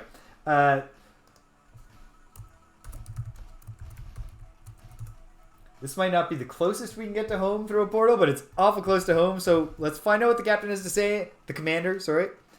Gotta respect rank here. And then that'll be time to wrap it up. But this was a productive day. On top of last Sunday was a very productive Ultima 6 day. I think tomorrow's going to be a very productive Ultima 6 day. The moment is coming when this semester comes to an end. I will never again have a semester where I teach 3 evening classes a week, which on its own is just going to make my life a lot easier, more manageable. And also it's going to be the summer when I don't teach any evening classes or barely teach at all. Barely teach at all isn't fair. I teach summer courses, but they're easier because there's far fewer students and the vibe is much chiller. So there's going to be a lot going on. Maybe like starting a month from now on this channel. I'm glad to be back. Oh, you want to talk about important things to tell somebody else. Oh, it's good news. Oh, hey, how about that?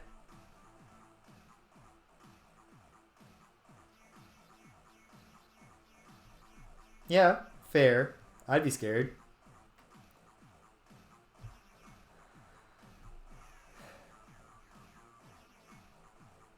Oh. Sweet. All right. Check out the stuff I got, Commander. I already know what it is. I just want to hear about how cool you think it is.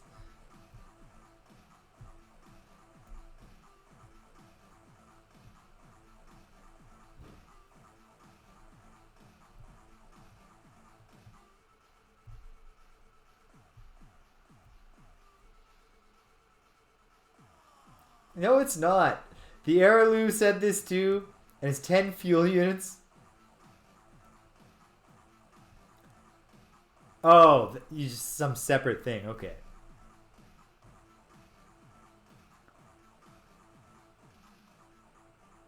The 4th dimension, I think, Commander. We call it quasi-space.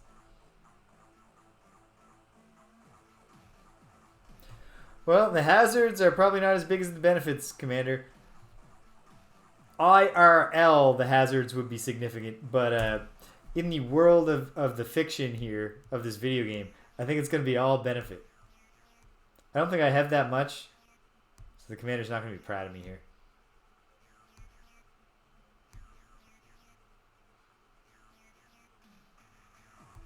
Oh. Still not bad. Yeah, there, good. He didn't shame me, at least. Great. Let's fuel up to the degree we can. Yes, I know. I know that's my job, Commander, among other things. You're not going to tell me twice.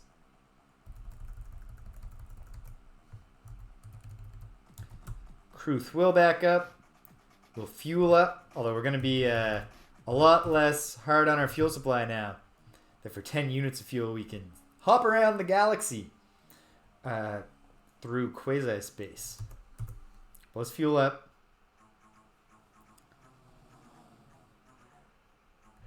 I'm not doing it for the third run, Ellicat, but I promise I'm doing it after.